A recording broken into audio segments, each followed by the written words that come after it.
Did you ever think you would make it? I feel I'm so close I could taste sweet victory. I know this life meant for me. Adam, what's your point? The future looks bright. My handshake is better than anything I ever saw. It's right here. You are a one-of-one? My son's right about I don't think I've ever said this before.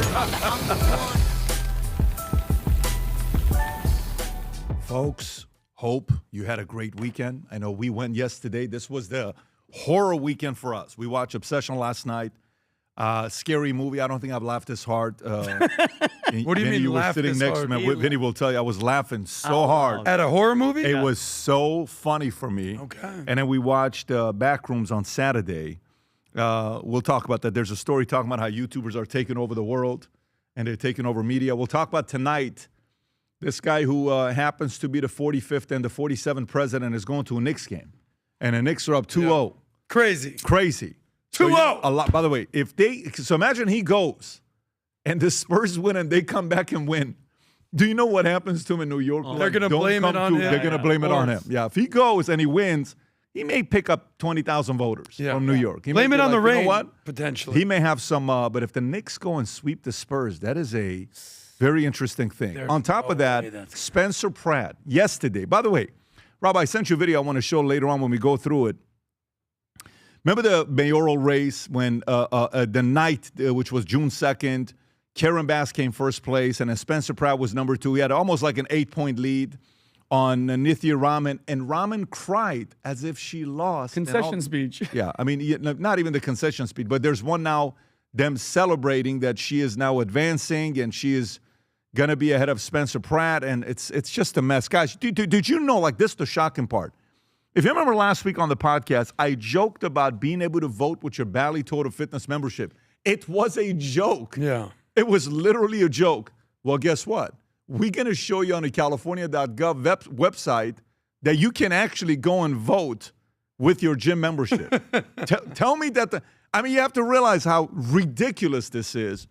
And then this race car driver who is dating Kim Kardashian, who has won 105 Formula One races, who has won 7 championships. He's sitting down with Jay Shetty, and he tells Jay Shetty, I have a problem with people being billionaires. It's too much money. Yeah. This is the same guy that moved to Monaco to not pay taxes. Yeah. This is the same guy that moved to Monaco. This is the same guy that drives around in $4 million cars and wearing these purple outfits, which nobody cares. Yeah. Nobody cares that you're doing any of this Isn't he stuff. worth hundreds of millions of dollars? He's worth $500 million. And He's worth $500 million? He is worth Lewis Hamilton? You know why he's worth $500 million? Because he's very good at what he does. And there's nothing wrong with that. Yeah, that's If great. he was worth $10 billion, if the market thinks that's what you're worth, go for it.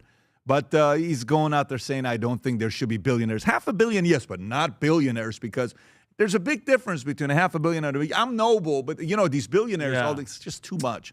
Cry me a flippin' river and go win some races. Instead of talking about all this stuff. Anyways, couple other stories. Iran strikes Israel, okay? Then Israel strikes Iran. And I think Iran, I don't know who attacked who first. I think Israel probably attacked Iran first, if I'm not mistaken. Rob, can you correct me? Who attacked who first? Well, Israel attacked Lebanon. Israel attacked Lebanon. Then Iran attacked Israel. Then Israel attacked Tehran. Am I saying that part correctly? Correct. Okay. So, and then Trump comes out and says, what are you doing? Again, can you imagine? This is like that kid, the mischievous kid that like every single time you have to say, sit down, I said to you, sit down. And they still don't sit down. Bibi's that guy. He doesn't want to sit down. And Trump is telling him, get out the way. Let me do the deal. And then there was this interview yesterday with Meet the Press. I watched the whole thing. Did you get a chance to watch the whole thing? I didn't watch the whole thing. I watched the whole thing. Did you watch the whole thing? Yeah, I watched the whole thing. I thought it was ruined by the rain. It took forever. Well, I mean, you can blame it on the rain all you want. Milli Vanilli, shout out. The challenge is that it ended with him walking out. And by the way, if you're in the AV industry, okay, you're an AV guy, you're an audiovisual guy, and you've done events before, you know what people got upset over in that entire interview? Jake. You know what the president did at the end? Jake just whispered to me, right? And he's been furious. He's been asking for PTO all day today. Oh, yeah. He stepped on the mic. On the audio. On the audio mic. How dare you do that?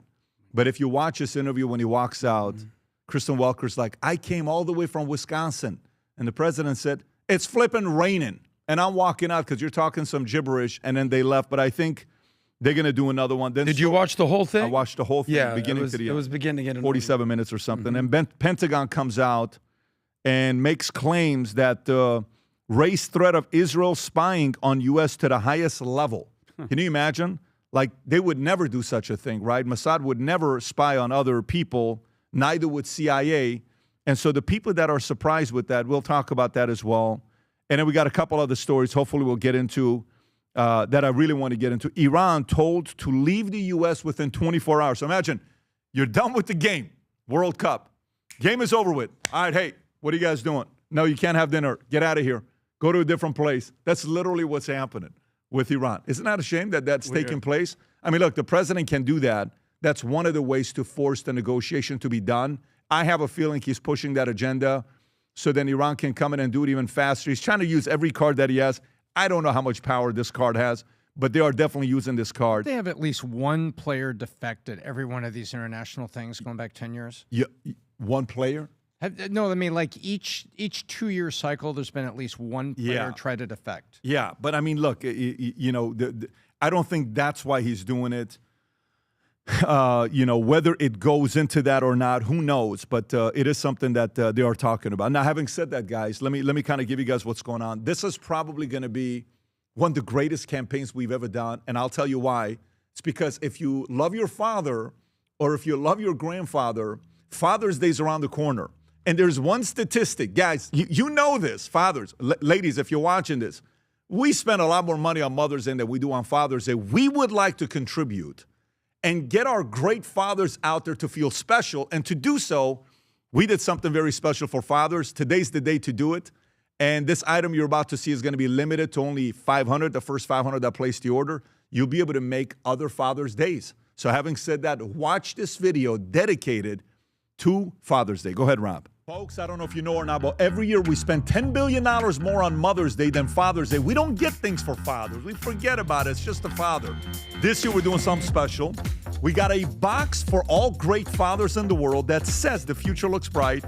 And here it says father, protector, provider. In the box, when that father, that special father, opens it up, he will get a mug that says future looks bright with father, protector, provider. He'll get a Future Looks Bright hat. They will also get a Future Looks Bright RFID wallet. On top of that, a pen that says Father, Protector, Provider. And you get to pick and choose 4 shirts for that incredible father. One of them is the best dad ever with Future Looks Bright on the back. The other one will say Father, Protector, Provider. The third one is Raising Leaders, Building Legacy. I love every single one of them, but the last one's going to be so special. You ready for this? It says, Grandpa knows everything. So if you get that for Papa G, send it to him, let him open. He's going to be excited.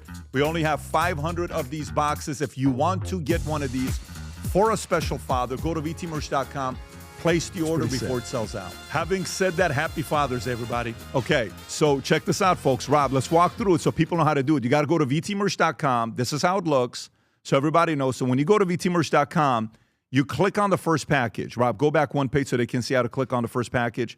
So you go back, you click on the first one, Father's Day box, right there. Click on Shop Now.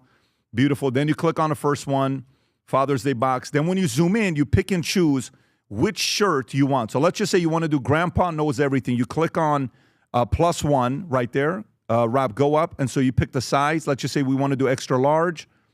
Okay, so that's that one. Now go to the bottom. You pick one of the 2 hats. If you want the white or the navy blue, let's just say you do white. If you want the Grandpa Days kit card, you click the Grandpa, click on that one, and then at the end of the day, just place add to the cart. Other items are added to it, and you place the order. So go to vtmerch.com, place 1, place 2, place 3. And by the way, you can also order 20 of the shirts and give it away to people, 10 of the shirts, and not even order the box. If you just want to order a shirt, you can do that as well. Go to vtmerch.com to place the order now, and make sure you do it the next couple days. And on the bottom, it says the best investment a father makes is in his family. That's great. So let's invest into our families. Having said that, let's get right into it. First story I want to get into, Rob. I think it's fair to start off with the Kristen Welker interview. So the president decides to do an interview with Meet the Press Kristen Welker. She flies out to Wisconsin. Conditions are horrible. It is raining. It is pouring. If you listen to the entire interview, it's tough to listen to at times. Multiple times they had to stop for 5 to 10 minutes, and the president's still sitting there. This was one of the most viral clips on X yesterday because at the end, abruptly, the president gets up and walks out. And I want you to watch this and say, was this the right move? Was it not the right move? The president called Kristen Welker a couple words. So, Rob, go ahead and play this clip.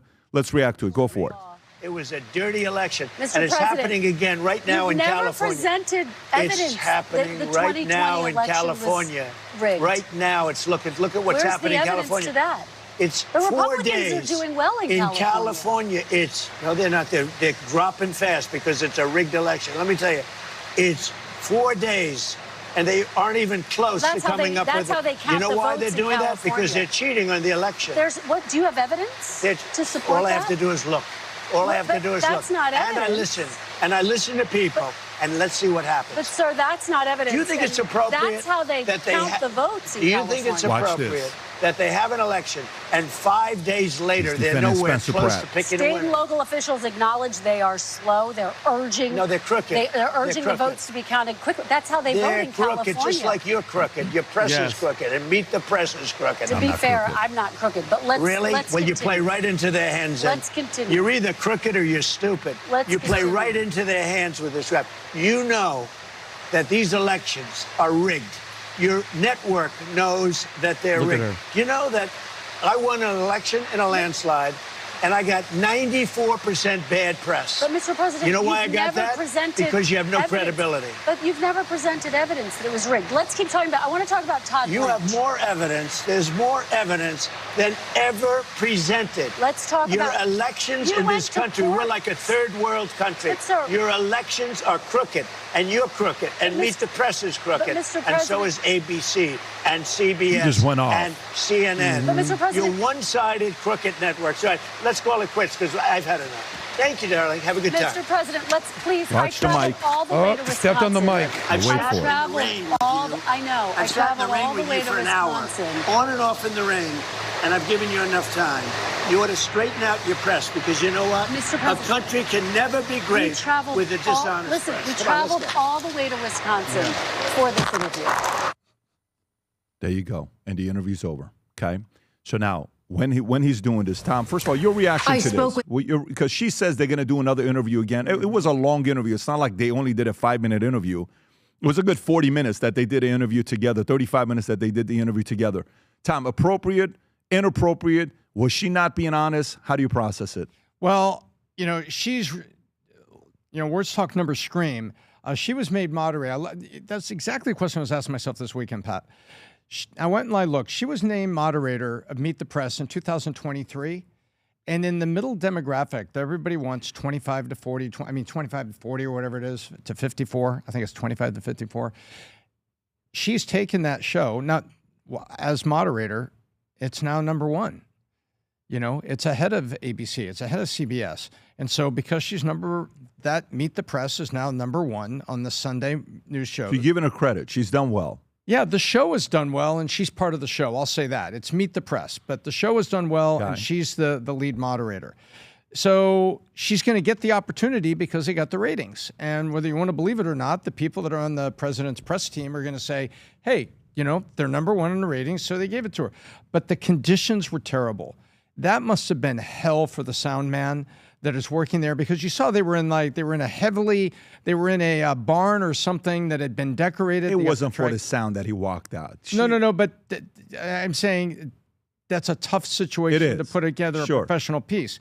But she took this angle that the media takes that I have issue with. You are not congressional. You're not there for a congressional hearing. You're not there to make accusations go straight down. You're not there to do that. You're there to have an interview with the President of the United States and maybe ask some tough questions. But I think when you cross the line there and you triggered him and he went off. And the backstory is we're seeing stuff happen in LA. I'm sure we'll get to that in a minute. But my take on it was, what? I don't agree with the way she knows exactly what she's doing, and that's her job. She works for a freaking network that absolutely despises Trump. Do you think she likes Trump? Tom, do you think she likes Trump? She hates him. By the way, he called her a Democrat in the interview. She said, I'm not a Democrat. I'm a journalist. Did you catch that part? Yeah, give me a break. And Pat, the fact that he's even giving you the time, I would be done. He doesn't need to even talk to these people, okay? And then she knows what she's doing, and then at the end she's like, but we came to Wisconsin. Then why the hell are you doing? Like, be fair, okay? And it's not like he's lying. If you believe if you believe that Joe Biden got 81 million votes, then there's something wrong with you. He's the most popular president in the history, more than Barack Obama and more than Donald Trump. I think it's absolutely ridiculous. And it's as if you're challenging him for evidence, as if he's going to have his lawyer there to bring up all the stuff in Georgia, all the stuff, all the things that are in the courts, Pat, that a lot of these judges are Biden-appointed judges and they're Democrat judges. And then January 6th, you mean to tell me on January 6th that wasn't a setup with all the FBI, all the confidential human sources with Ray Epps and all the stuff that was going on to make him look so bad, Pat, that he's the one that provoked January 6th when he said, be peaceful, go down there and you can protest. It's blatantly obvious what they did. And I love that you said that, Tom. They're doing it, Pat, in plain sight. And we're going to get to California in front of our faces. And we can't do nothing about it. Nothing. California can't do nothing. And we're so lucky because, Pat, Gavin Newsom is, but notice how he's quiet. He's the front runner. If they get in power, what do you think they're going to make it on a national scale, this mail-in ballots? Do you remember in Georgia, Pat, they had these, all the drop-offs, Tom, the Sharpie ballots in Arizona, everything. They cheated, but it's not illegal because you know what she said? That's how California voting is. And do you think it's right? That's correct. And she doesn't even want to ask a tough question on it. And this is a president that gets over 90% negative coverage from them. Yeah. And my point was, she's acting like she's at a congressional hearing and he owes an answer for her out of a briefing book. It's a game of gotcha. And she, despite the ratings and everything, so the people that are watching have seen the ratings move, but she is part of the media. Yes, she is, Tom. Adam. Well, I watched the entire interview, and at first, I think we sent a clip on our group chat. Yep. My first reaction was, wow, Trump really looks like a jerk here. And I said, let me actually do my due diligence here. And then I realized this was the last 2 minutes of almost like a 90-minute rain marathon in what looked like a barn in Wisconsin. And the conversation turned, at least initially for the first hour, was very cordial. I mean, he was being fine. And then it kept stopping and starting because of the rain. So what we're seeing is the tail end of him being frustrated, annoyed, and just done with the situation. And that's what's getting the headlines. But what I was focused on was sort of the substantive arguments that he was making. And I'll go real quick. I have 3 little things here. So number one, he said, listen, we're close to a deal. And let me tell you something. Part of if this deal doesn't come through, you know what I might do? She goes, what's that? He goes, I might blow the hell out of him. He goes, that's much easier to do, but I don't want to do that. But he goes, and then he kept saying, listen, this is 100 days. And he kept giving examples. He goes, Vietnam, we were in 19 years. And then she kept trying to correct him. Then, he goes, excuse me, 19 years. Like, what don't you understand? We're talking about 3 months versus 19 years in Vietnam. And he talked about Korea, and he talked about Iraq, talked about Afghanistan. He goes, guys, it's been 100 days. Are you really playing this game that we don't have enough time? And that's why I think maybe he's not that concerned with the midterms as much as maybe we would suspect. Number two, it was so funny. It's almost like you would say this in the playground. He goes, they did their blockade, and then we blockaded their blockade. And he goes, it's costing them how much? Almost $500 million a day. So I think he's just basically saying, we're going to squeeze them dry. He talked about him and Bibi being on the same page. They do have some differences in how he says we have surgical, 2 differences. Yeah, we have surgical they want to be in Lebanon, but we're very much on the same page. We get along very well. And then she kept pressing him on, you said no new wars. You said no new wars. He goes, excuse me, I never said that. He goes, and in fact, why the hell would I put so much money into the military and try to build up our military so much if you thought I was never going to use them? So then he kept basically saying... Let's play this clip. Play the clip on no wars, Rob. What changed? Because you insisted no new wars. First of all, I didn't guarantee no war. Why would I have built the strongest military in the world? I built our military. I inherited a terrible military. We had no equipment. We had nothing. I built a tremendous military. Biden gave a lot of it away, but it's still a relatively small portion compared to what I built. But you said it over and over again, Mr. Why would President? I build a military? Now, I didn't want to use this, but I'm doing you and everybody else a big favor. In the midst of the greatest stock market in history, in the midst of the most successful country, because as you know, in the last time we were a dead country, Kristen. I know you're a big liberal. I'm just a journalist. What? I'm just a journalist. Well, okay. By the way, they cut it off right there. Here's what I think Trump believes more than anything. And he said this a few times. He goes, I'm doing the world a favor. whether you like it or not. And then he said something very specific. He goes, I won the election. Why? Because the American people trusted my judgment more than anyone else. He goes, if they have a nuclear weapon, and then he made it personal. He goes, they'll blow you up. Kristen Welker, they'll blow you up. They'll blow up Meet the Press. They'll blow up everything. These are crazy people, but I like them. I get along with them well, but they're crazy. And he said, I'm the first president in 47 years who had the guts to do this. And that's kind of think where he is. Yeah, and by the way, in the middle of the interview, they talk about jobs report. Yeah. And, she says, did you see the jobs report? Why don't you say the numbers? Go ahead and say the numbers. Yeah. 172,000. What was the expectation? It was 3 times what you guys thought. Yeah. So if it's so bad, why are we creating so many jobs? Yeah. This is it, Rob. If you want to play this, go forward. Not strong. You got a strong jobs report today that beat expectations. Not strong. Really strong. Beat expectations. By how much? Triple.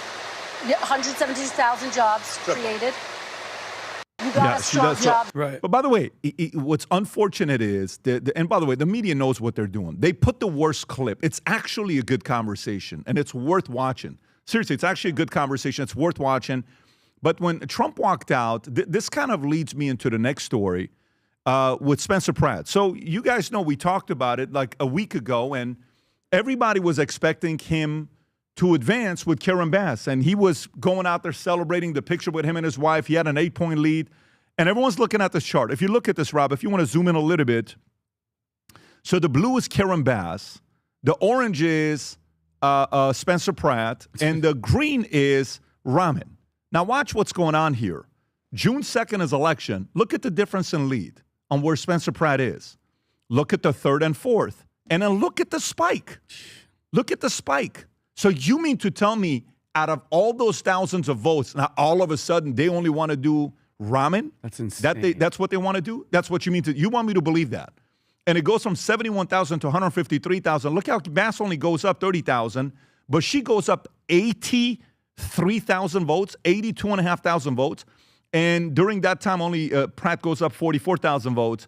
And then they're catching up. And Rob, if you go to the new chart that shows Ramin ahead, you will see this. So this is what it's looking like now. Mail-ins arriving before election. Bass 38, Pratt 28, Ramin 20. Pratt's got a 28-point lead. Mail-ins arriving after election. Ramin 37%, plus 17. Bass goes down 3. Pratt goes down 9. You want people to believe this. Then there's another one. The vote 83% counter translates. Not this one, Rob. The other one where the judge is talking about how they allow people to vote in L.A., and I even send it to you guys. I think you have it, Rob. If you go through the notes, you definitely have. This is the one. Watch this. So first go to the bottom for him to show the picture, because I think this is reacting to a picture. If you want to make this a little bit bigger. So he sends this in, talking about what's really going on. Sends it to Honorable Shirley Ann Weber, Legal Office of Secretary of State, State of California. And he goes back and go to the tweet, Rob. Let's go back to the tweet if you can, please. Okay, go all the way to the top. California is blocking. I spoke to Spencer Pratt last night. I said, why are they not investigating this? Well, California is blocking a federal audit of its voter polls. California allows first-time voters. Folks, you ready for this? This is not a joke. To register using forms of ID that most Americans would find surprising, including gym membership card. I joked about this on Friday. And I said, I'm just joking. Well, guess what?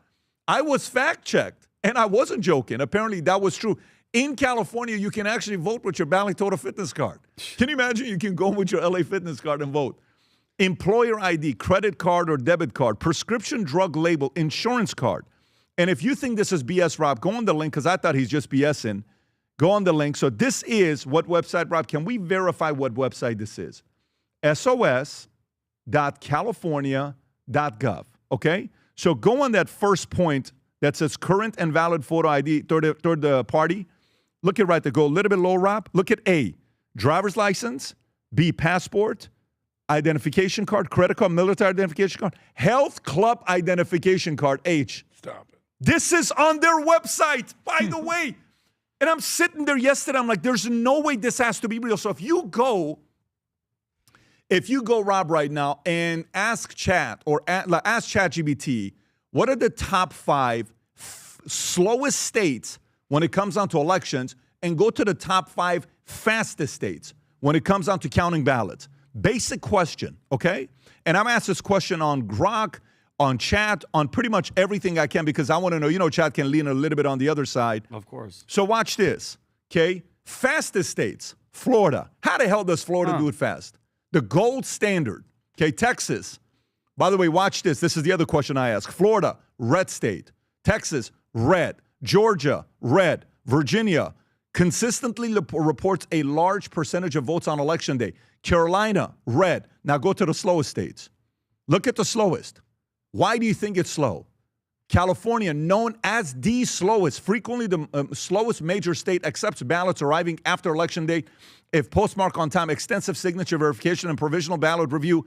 Arizona, Nevada, Alaska, Pennsylvania. Yeah, I think 4 out of 5 of these states are all left, on the left. Why do you want it to be slower? So when you see the president getting upset with Walker, you're sitting there saying, maybe the guy's got an argument. Matter of fact, let me ask you guys a question.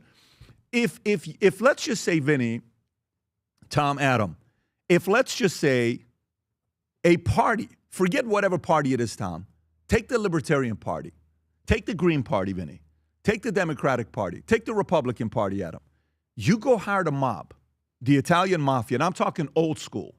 You hire them as consultants, and you tell them, hey, what can we do to increase the chances of winning every election we want and not allow the other side to win? What would you advise us to do? What do you think they would say? Okay, imagine you went to the mob, the mafia. Okay, you're asking criminals who do this for a living, what can we do to never lose elections again in our state? What do you think advice they would give you? The mob? What would they say is the first thing you got to change? You know what's the first thing I would say? Do whatever you can to not require photo IDs. Check. We did it in California. Number 2, make it as slow as possible so we can count ballots afterwards. Check. Allow mail-in ballots and as long as possible. Check. As long as you do this, don't worry about it. You'll have it under control. You're serious? Oh, yeah. You're going to have it under control. And convince Americans that getting photo IDs is racist. Racist. Brilliant. That's the Convince them it's racist. Got it. Yeah. And convince them it takes very slow. Yeah. It's just hard. Yeah. Why you're racist against blacks. You're racist against, and blacks are like, no, what are you talking about? I can get an ID. No, but it's racist because these people don't like you. Yeah. I'm telling you, they don't like you. Yeah. That's why they're trying to do this. So then you look at charts. 69% of Democrats, you know what they want? 69% of Democrats want photo IDs for election. You know what the numbers for Republicans? 95, 96%. 83% of Americans want a flippin' ID to vote. And then you want the American people to sit there and believe that if you accept a gym membership, no one's cheating. No wonder the president got upset at Welker. Now, should he have called her stupid or whatever? That's Trump style. He's always been like that. That's a conversation that you can have. But no wonder he can sit there and watch in a state. By the way, as much as I take shots at people in California, you know I do, my Armenian, Assyrian, Persian friends. They message me, hey, you're not being fair, you're not doing this. You know what, if you haven't worked with me long-term, face-to-face, like in a company, you don't know my style. You only know me from the podcast and the relationships that we have. You don't know how I challenge, you don't know how I drive. You haven't been with me behind closed doors. Some people have witnessed how I do and what I do there. You don't think I want to see California flip? You don't think I want to see a mayor flip? You know how bad I feel for my friends in LA right now? You know how bad I feel for my friends in California right now? You know how annoyed these people are? These are good people that have said, I'm not leaving. And then you do something like this. And you want something to change with this? By the way, do you remember that one interview where Newsom's like, oh, we're not worried about the elections? And he had that smile? This was like 3 weeks ago. I've sent around the clip. You want to see how, and by the way, that's why he's been so quiet. No? Breaking the glass. Oh, this is Pat. Look, like, this is the attitude of exactly. Go ahead. We all have agencies. We can shape the future. There's still a lot. Look, I've said this before, so I'll repeat it. I don't anticipate this need to be the case, but there is a break the glass scenario, and there's many people that have a deep understanding of what it would look like if Democrats were locked out, and we're going to do everything to make sure that doesn't happen. Look, you're just saying the quiet part out loud. And Adam, we're going to do everything possible. And nobody could do to make anything. Sure. Agencies can shape. Do something about it. Agencies could shape the future. Yeah, and I'm tired of hearing, Pat, democracy. We're not a democracy, but we have lost the republic. If this is how it happens in front of our face. We can't do nothing about it. The government can't do nothing about it. And that's the front runner. That's the front runner of the Democratic Party. And if they win, Pat, and they come back in power, I'm not stupid. I know the pendulum swings. You let them in power. The SAVE Act didn't go through because they have 4 rhino, I'm not going to say the word, Republicans that they want to have power. And if I keep hearing this word democracy, it's our republic. And at what point are Americans, the citizens, the 99.999% are going to finally say, Pat, enough is enough? And I'm not saying we're complaining. No, we're trying to point out the obvious. They're cheating. You are cheating. In India, they have how many? 1 point some billion people. They know in one day. What the hell? We're America, and it takes weeks, and we're cool with it. And nobody on the other side is saying, Pat, because their side's gonna win. They're quiet. They're quiet, and that's why Gavin Newsom's quiet, because they know that they're freaking cheaters. Tom, all you have to do is go absolutely. And you know, there's 2 lines of thinking that are being driven on here. Voter eligibility and voter confirmation, racism, right? Yeah, you're racist. And then what you have is controls, to have adequate controls over the election and investigations and just confirmations. That's federal interference. You see, racism and federal interference are destroying democracy. Maxine Waters said it, just like that. So guess what? This is what it is. And you have to remember something here, guys. It's low tech. When you increase technology, you increase the confirmations and you increase the confidence. Now, technology isn't a voter tabulation machine that can be hacked and flip votes. We've seen examples of the voting machines. You've seen this, Vinny, over the years where they've said, this is an example how this particular machine was flipped. No, the deeper you go in technology. Congress heard a presentation. This is a select committee, heard a presentation on the blockchain, Pat.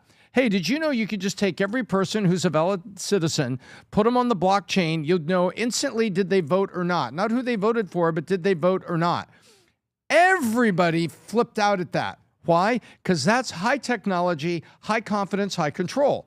That's not what they want. You look at these blue states, just keep counting until you get the answer you want. And it's destroying public confidence. And you're going to see, I think you're going to accelerate the people that are leaving. I talked to people last night in LA too. I asked them, what are you thinking about this? And they said, I'm shocked. Everybody has said the same thing. They said, you know, I'm really shocked. In plain sight, doing what you just said, doing the quiet part out loud. Exactly. And it was terrible, Pat, terrible. But remember, low tech enables it. When you go to ultimate high tech and blockchain, you control it. Nobody wants control. Everybody wants buckets of ballots that came here coming into what appears to be orderly rooms to be counted, that we are ensuring democracy. No, they're not. They are controlling the outcome of what they call democracy. And Pat, now that you know what we're waiting for, Tom, the Supreme Court's ruling in Watson versus the Republican National Committee. It's a major case that could determine whether the states can continue counting mail-in ballots that arrive after Election Day if they were postmarked on time. And the ruling is expected at the end of this month, Pat. But it's going to have Vinny, that will only control the date and time that they bring in the white buckets. Yeah. So the Supreme Court will help. We need control, and it starts with voter validation and then technology that validates that those voters that were validated actually voted once. Well, look, I don't know if you saw this article, what Gavin Newsom has done in response to the allegations. Basically, Gavin Newsom has basically signed a law that, quote unquote, here we go. Newsom signs law to shield California elections from federal interference. Oh, there's that basically phrase again. Saying we prohibit any person, including federal agents, from accessing voter rolls or election technology without a court order. But then in response, here's this article. This is from The Hill. Federal prosecutors opened fraud probes into California voting. So alleged voter fraud, multiple election fraud investigations underway. Essentially what you said, there's serious structural vulnerabilities, specifically coming from 2 major components, mail-in voting and not requiring voter ID at the polls. And by the way, verify that only eligible U.S. citizens are registered. On the Newsom thing, he signed that on May 29th, 4 days before the election. Before the Stop election. it. 4 days before. Here's a video where he explains why he wants to go ahead and pass it so that the federal government cannot interfere, is what he calls in California's law. Go ahead, plus watch the play. Trump all the time. He's an invasive species. We've never been up against something like this. And he's just not, he's just winding up. I mean, he doesn't believe in fair and free elections. He believes in competitive authoritarianism. He wants an outcome along the lines of Putin. 87.3% to 4.3%. That's a fair and free election from Trump's perspective. And he's become so delusional that I think he's almost starting to believe in his own BS. Well, I think the people of California have somehow believed his BS for the last decade. And he used, let's just be clear here, he used a very specific number. He said 87% Trump wants that. 4.3. Yeah. Listen, Trump's best day is in the high 40s. Best day from a national electorate. And worst day is somewhere in the mid 30s. Gavin Newsom, who basically somehow passed a recall, I think 4 or 5 years ago, this is all Larry BS. Elder. Exactly, Larry Elder. You know who I feel bad for? Can I be honest with you? Tell me. Because I'm very much pro-Florida, pro-Miami. I genuinely feel bad for the average Californian, and I'll tell you why. Because the top of the food chain, they can move someplace. If they're evading the wealth tax, they'll go find another place to live.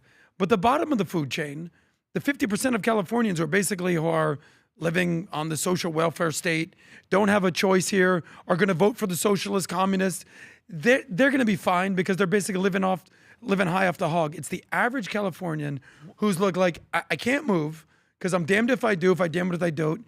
And they basically are, at some point, they're going to have to say, all right, we've hit rock bottom. We're going to have to pivot. Until then, get used to democratic monopolies in your state. Adam, I know you want to move on. They almost had a candidate to be on the ballot. And the candidate, I believe, my opinion, we are watching it get taken away from them.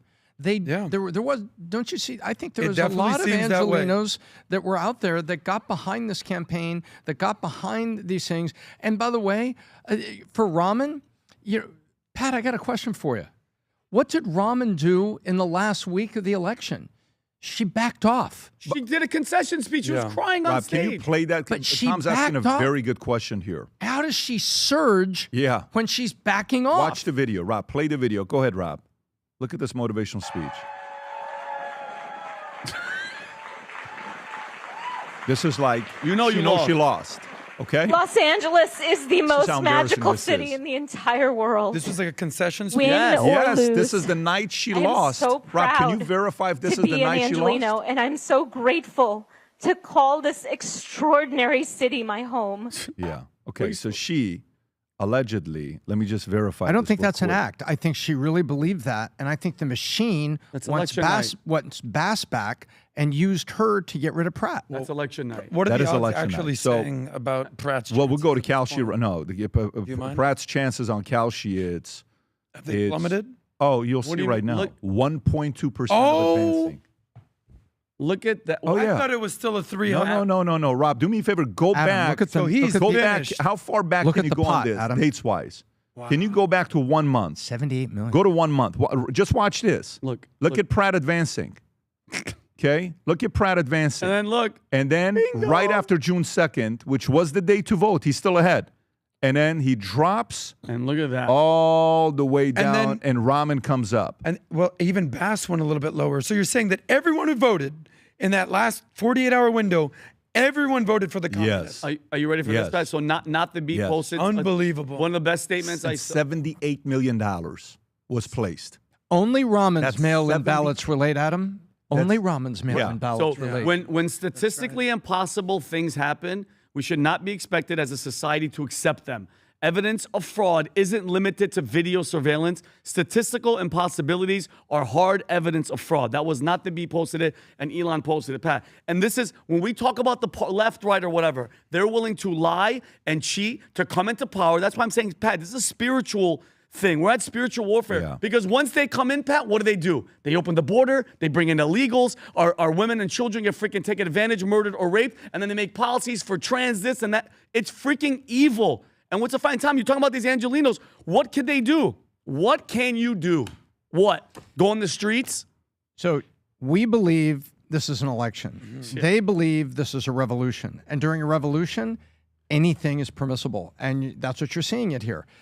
We believe that they're wrong and that we need to sit down and find a way to reason with the ones that are close to the middle and to bring them over. That's the spirit of this podcast. That's why you saw Pat on Jubilee. That's why all this stuff. They believe we're evil and any tactic is permissible to stop. PBD, you're a California guy. What are you hearing from your people? Because at the end of the day, there's going to be a socialist versus a communist, it seems, in this runoff. What are people in California saying? So there are guys that are planning on moving to Florida, and they've been waiting and waiting and waiting. Like, for instance, I'll give you an idea. My own family. Yeah. A lot of Iranians, Armenians, Assyrians left Iran a long time ago. When did your parents leave Iran? Oh, my God. What year? Because you were born in New York. I was born in New York. So how much 78. previous to that? When did your parents leave? In the 70s. Can you text your? Well, it's too early. No, she'll be up. What year you think I think your parents left probably in the 70s. Pre-revolution. Say 70, early 70s. Okay. So you have to realize there's different tiers of people that left Iran. Yeah. Okay. Sure. There are those like his parents who left early. Okay. Then there are those that left in 77. 78. The moment revolution started happening, they're like, we're out of here. Okay. That was your dad. No, not at all. No, they didn't. My mom was like, it's going to get better. So my mom encouraged them to stay. My dad is saying, let's get the hell out of here. My mom said, no, let's stay. It's going to get better. Anyways, they stay. And then by 89, when Khomeini died and things got chaotic, we left. By the way, we are known as leaving the latest. We left late. Because they thought something good was going to happen, right? And then we left. And we went to Germany, and then we ended up coming here. Okay, you've heard the story a million times, so I'm not repeating that story. What does that have to do with California? There are people in California that don't want to leave. I had a call the other day, one of our clients. He sold one of his companies a few years ago for $300 million, and he's about to sell a second company in Australia for $250 to $500 million. He's about to go public, money guy, good guy, sharp guy, family guy. And Australia just announced the capital gains tax, which I don't know if you're familiar with it. Our capital gains here is what, 23.9, something like that? 20%, I believe. But it's including the Obamacare, I think it's like 23.9 is what you're looking at. That's correct. And in Canada, they announced something that your capital gains could go all the way up to 47%. Rob, can you type in 47%? Higher than ordinary income? 47%, I want to say. There was something that came out that was 40. Australia, if you look up what their capital gains is, a potential rate of 47%. Okay. So anyways, he's bringing this up to me that this is taking place. I said, what do you want to do? Do you want to fix it? Or do you want to go to, Singapore? Do you want to go to Dubai where you don't have to pay taxes? He says, no, I want to fix it. I said, so you don't want to leave Australia? No. So you want to contribute? Yes. So what's the plan? I said, so how famous are you? Not that famous. I'm famous amongst business people because I've made money, but I'm not that famous. I said, well, number one, without the fame, you ain't, it's not something you're going to be able to do. We got to work on the fame. It ain't the same. He says, well, what about if I first start off with Victoria, the state, which Victoria is kind of like California, and then from there go for national level, which is prime minister. I put him working on putting him in contact with the previous deputy prime minister for them to have a conversation together. But what's the point? There are a lot of people in California and Angelenos that have been waiting and waiting and waiting. You know what tiers it's going to be? Those who move to a Republican county. So, I don't know, pick a Republican. They're going to go hide in Manhattan Beach. They're going to go hide in Newport Beach. They're going to go hide in, Kern County, like Bakersfield. They're going to go to weird places like this, right? Shout out to... Move out of L.A. Oh, yeah, for sure. Then there are those that are going to do the easy thing, second easy thing, which is what? Go to Nevada. And they're going to do the 185, 175, which is live 185 days in Nevada to avoid having to pay the tax of California. The wealthy people can do that, right? The wealthy people can do that. The average person cannot do that. Then it's the people that are just going to be like, I'm moving out. And I'm going to go to Texas, or I'm going to Florida. Yeah. Or I'm going to Tennessee. Or I'm going to go stay in Henderson, Nevada. Those are the three tiers. So if this could, by the way, where's Hilton at right now, Rob? Can you look up Hilton's? Go to Hilton's Calshi. I think he just got passed by Xavier Becerra. Steyer passed him up? No, I don't know. Becerra's got confirmed. He's in. Yeah. Like he for sure is first place. But Hilton is still 9.6%. which is fine because as long as he's second place, that's all you care about. And we should have a moment of silence for this guy, Tom Steyer. He just keeps pumping hundreds $200 of million millions of dollars $100 million to get elected, and the world is he's like, in the listen, Bloomberg you ain't camp. the guy, buddy. You know who else did that? Meg Whitman also did that many years ago. She ran as a Republican, I think former CEO of eBay, and she went through different things. So we'll see. We'll see what's going to happen here. At the same time, in the interim, while everything is going on, LA's got a massive strike. LA stadium workers vote to strike days before World Cup. This is a Wall Street Journal story. 2,000 hospitality workers at SoFi Stadium overwhelmingly voted to authorize a strike. Their union said Friday the stoppage, authorized by 96% of voting members, occur at any time, though union officials made it clear that U.S. national team's opening World Cup match against Paraguay on June 12 would be an opportune moment. If workers walk off the job, soccer fans who pay thousands of dollars to attend the match might have a hard time getting refreshments. Can you imagine you going to the game and you may not get drinks, Vinny? FIFA Soccer's governing body has recommended fans arrive 3 hours early for matches at stadium located just outside of L.A., which suffers from difficult parking and chaotic road access. There's a story here about, I guess soccer can be played if workers go on strike, said Kurt Peterson, co-president of the local union, in an interview, but someone paying $100,000 for a suite and they're ending up getting bottled water and Doritos, I'm not sure that's what they're expecting. Right. Local Global, the company operated concessions at the stadium, said it has presented progressive wage proposal. So they're so by the way, while this is happening, what was the story about Penn Station that five individuals people got were stabbed like right outside where the where the World Cup is going to be played. Right out there. Actually, it just jumped up to 6 people.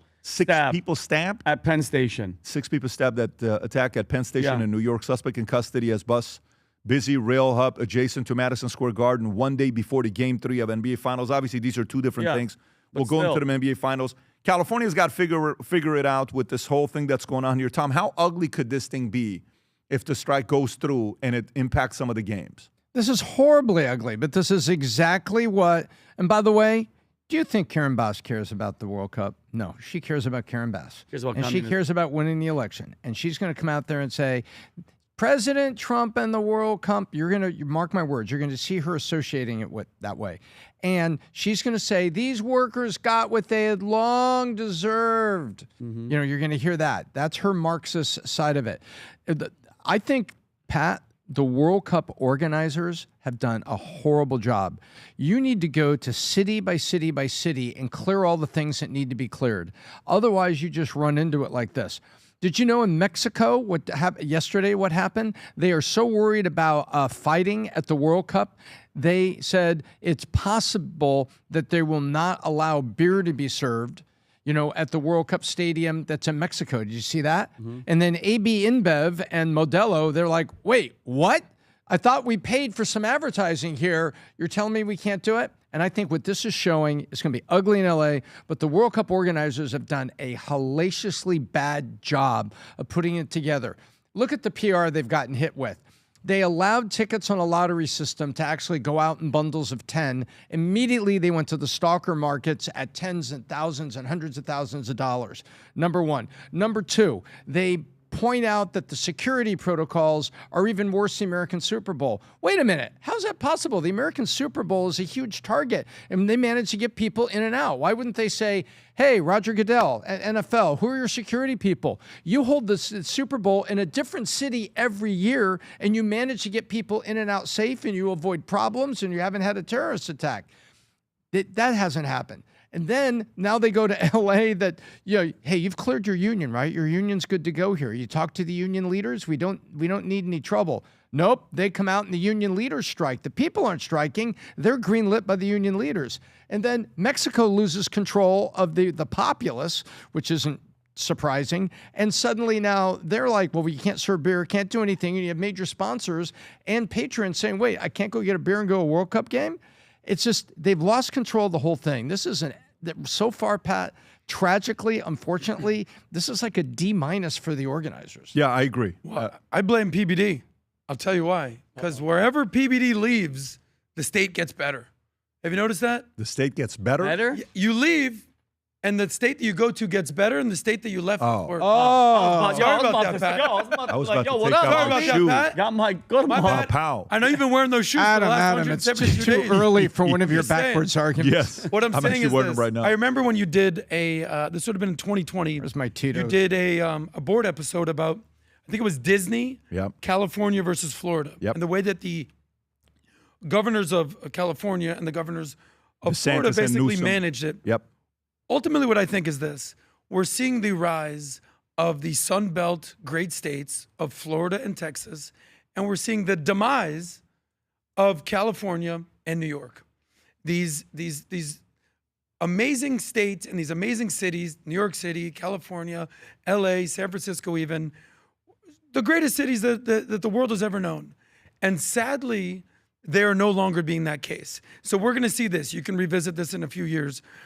Between New York and LA, when you have the Mamdanis, the Hochells, the Basses, the Newsoms, and then in Florida and Texas, you have the Abbotts, the Cruzes, DeSantis, and we're going to see what happens with Byron Donalds and Jay Collins here in Florida. Florida is the future.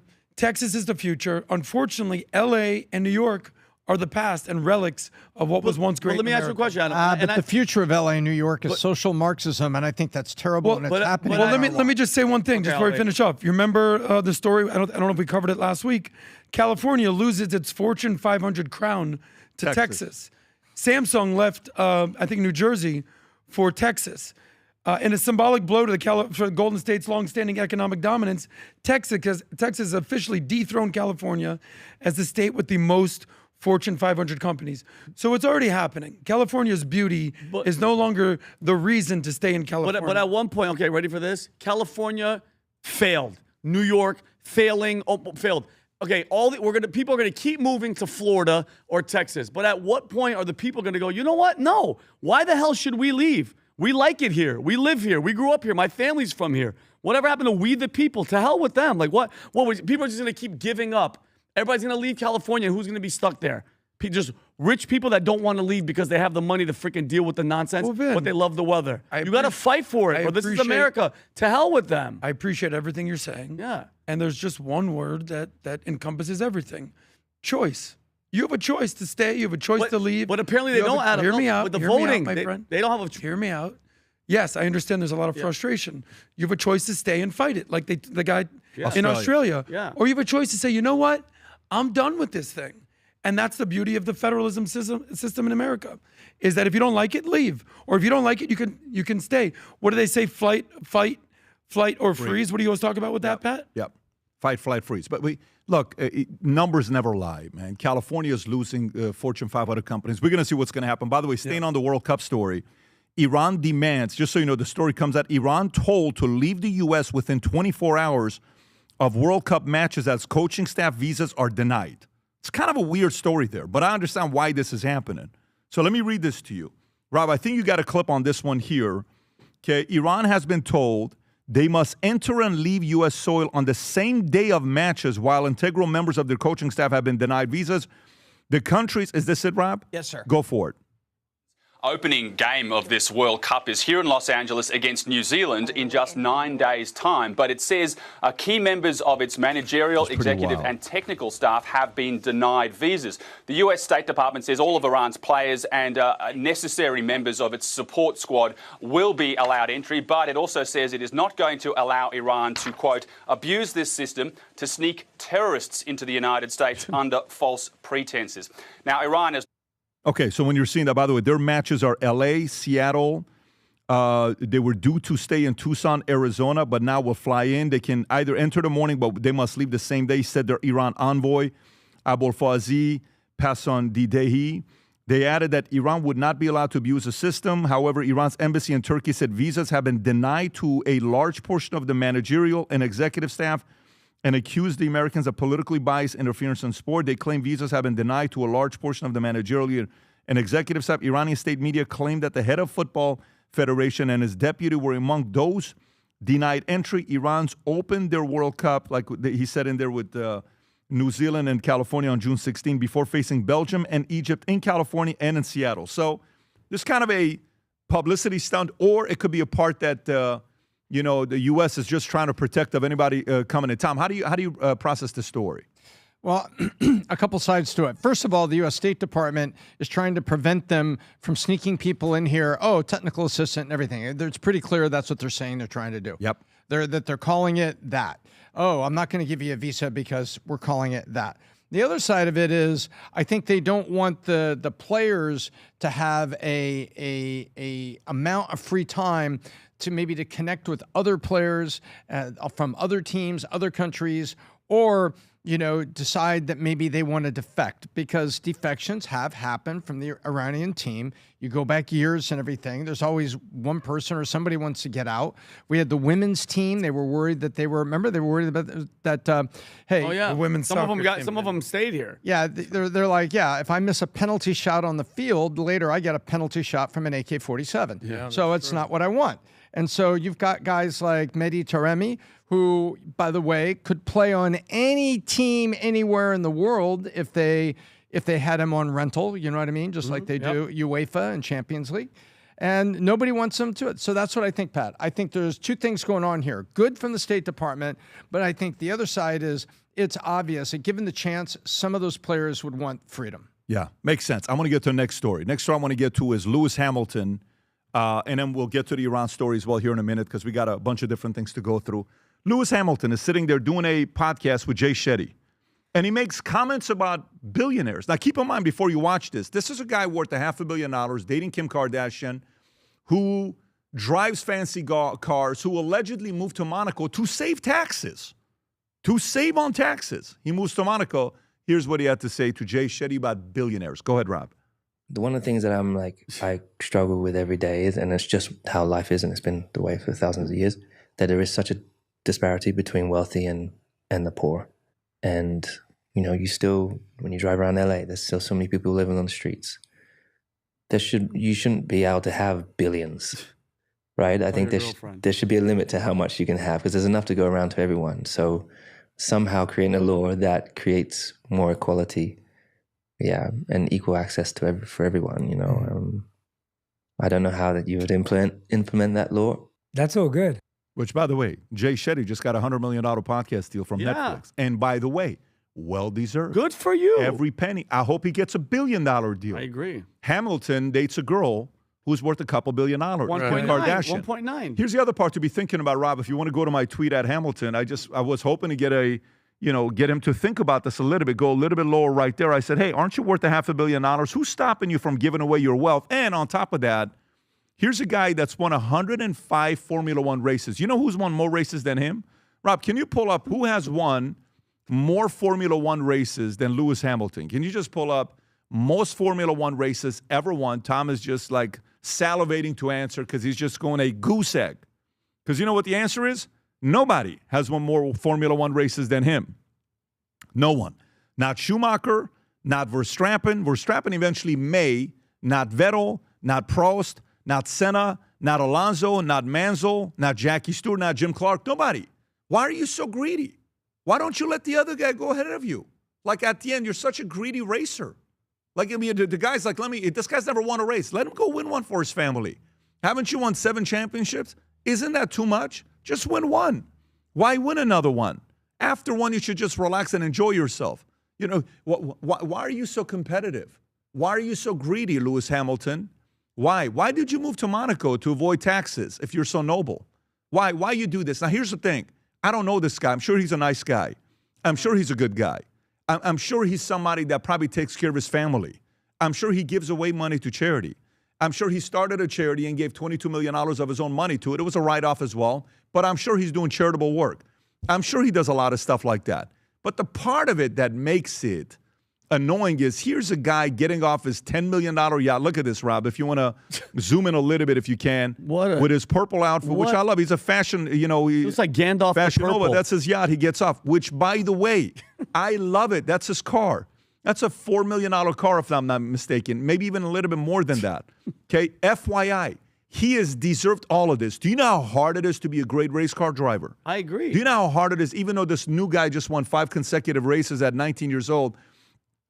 Tom, if you want to tell us who just won 5 races in a row, what's his name? Kimi Antonelli, who Toto Wolff, the lead at Mercedes, hired Kimi to take over for Lewis, because the last race Lewis won was in July of 2024 in the middle of the season. And he really, as he was getting older, he was losing his skills. It happens.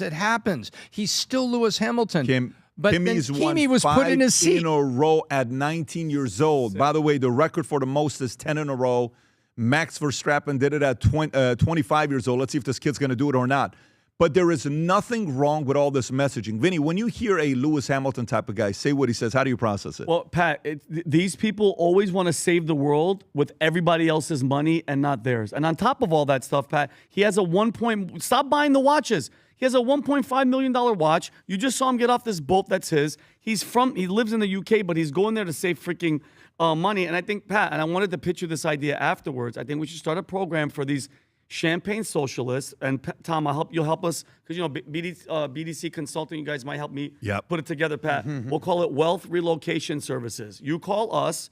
Well, we help rich liberals finally live the lifestyle that they preach online. We'll take all the yachts, all your money, all the bank accounts. We'll give you $80,000 a year. Put you in a one-bedroom apartment with roommates, a 2008 Prius. And then we'll relocate all your wealth. All your wealth. Well, come to us at Valuetainment at VDC Consulting. No assistance. Don't worry about it. You don't have to tip the movers. Yeah, we'll take care of it. We'll do everything for you. Give us your money. Take off your Gandalf, your robe. No private security, no private jets, which he owns. Just equality. But the funniest part is, none of them would do it. Zero. He's sitting there, yap. You're a hypocrite. Just say, you know what? I feel bad, but you know what I'm going to do? I'm going to take $100 million of my money and I'm going to give it to them, to organizations. It's the same as Hassan Piker and all these guys. Socialism, communism. You're rich. Start with you. You start it. Start the cause. Lead the charge. Tom. Yeah, I agree with that. Here is a guy that Kim and I traveled because we thought he was going to win his first race 2007 at Indianapolis. And I almost said, I said, you know what? Canada's a fast track and this guy is really developing. So maybe we should go up to Montreal and then go a week before and then go here. He wins his first race of all time in Montreal and he wins his second race of all time. So of all those races, we saw number 2. And he was a different guy. His brother has disabilities, but as he's become more wealthy, guess what the circle? You can always find out, what do they say? Show me your 5 friends and I'll show you your future. It's something you say a lot, Adam. Of course. Well, guess what? He got around fashion. He got around music. He started getting more tats. And you just saw the change in him. And even some of his fellow drivers made the comment that as he went up the arc, and he was Lewis freaking Hamilton, one of the greatest of all times, if not the greatest in the mind of some, statistically. Yeah. Statistically, Great car. He is statistically, by raw capabilities. A lot of other people would like to see Senna and him gone head-to-head. But, and gone head-to-head with Schumacher. Put all 3 of them identical cars and just see how that shakes out. And it's disappointing. It's disappointing. And then to be so much in that bubble of your friends around you, and yet, as you like to say, Pat, who's in your ear? Who's in your ear? All those people in the bubble are in his ear. So it doesn't surprise me. He comes out on Jay Shetty, and then he says something like that. It's like, wait a minute, dude, you've talked to a PR person. That reflection's not going to be good. Yeah. Especially wearing a $9,000, faux fur hat and things that you're. Again, to me, I don't care. Honestly, I don't care what you do with your own money. You earned it. Right. I don't care what you do with it. I don't care if you buy a house. I don't care if you buy a $50 million watch. I don't care if you buy a $10 million Pokemon card. I don't care what you do with it, but just don't go around bashing people that got a little bit more money than you do and saying I have a problem with, billionaires. Stop it. Stop it. It is very hard to become a billionaire. It is very hard to become rich. It is very hard. Nobody just all of a sudden wakes up one morning, gets lucky, and this happens. It's a lot of, late nights training by yourself, nobody seeing you. That's the most unattractive thing about this. Be the guy that other young men can look up and say, man, I want to be like him when I grow up. That's what I get. I get to, have the cars, travel, the accolades, the victories. Go. Let the young men and women fantasize about what it could be if I paid a price for something. Yeah, and his girlfriend, bro. Your girlfriend's worth $1.9 billion. How do you think she feels about that? Yes, her claim for fame was, sleeping with a guy on camera and the mother allegedly brokering the deal, and you became famous and she worked hard, and now she has a clothing line and Skims and all that stuff. She worked. I'm very curious what Kim Kardashian is sitting there thinking about her boyfriend sitting there complaining about her. He's complaining about her, okay? Go tell your girlfriend to give up half of her money. Well, ridiculous. Look, I think the thing with Lewis Hamilton, it's just a symptom of a bigger problem. This is something maybe the Valuetainment and Bet David Consulting can help with, is that all these rich people feel bad and apologize for being rich. Guys, you earned it. You earned what you received. Like, until the day, come a day that they give compensation, not in money, then what else did they want them to compensate you with? Remember the movie, The Wedding Singer? When he's taking classes, she's like, I don't have any money, so I'm paying you with meatballs. Yeah, and he's like, thanks. Meatball. Yeah, and unless meatballs become a way of a currency, you're gonna have to take money. And what happens is when you're really good at something, you're gonna win, and they're gonna give you money. Like the Olympics, the World Cup, they give you medals. You can't pay your rent in medals, unfortunately. You can't pay your bills with rings. You're going to need money. And the richest athletes, the MJs of the world, the Tigers of the world, the Messis of the world, the Ronaldos of the world, the Federers, these guys are all multi hundreds of millions, billionaires even, because they're the best at what they do in the world. So stop apologizing for having success. Stop apologizing for excellence and having victory. Own it.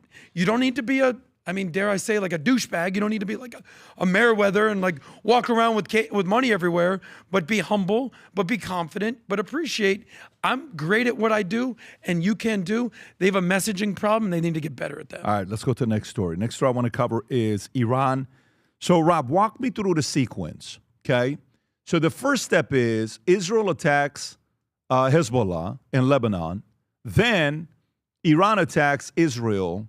Then Israel attacks Tehran. Then Trump calls Bibi and says, knock it off. Is that the right sequencing on what I just said? Correct. Okay. So that even takes place over the weekend. Trump suggests meeting with the supreme leader, appending expectations and diplomacy. I think even in the Kristen Welker interview, he said to her that, I wouldn't mind speaking with him. He said he is a young man. He is younger than his father, probably a little bit more diplomatic. Is this it, Rob, about the exchange? Yep. Yeah, go for it.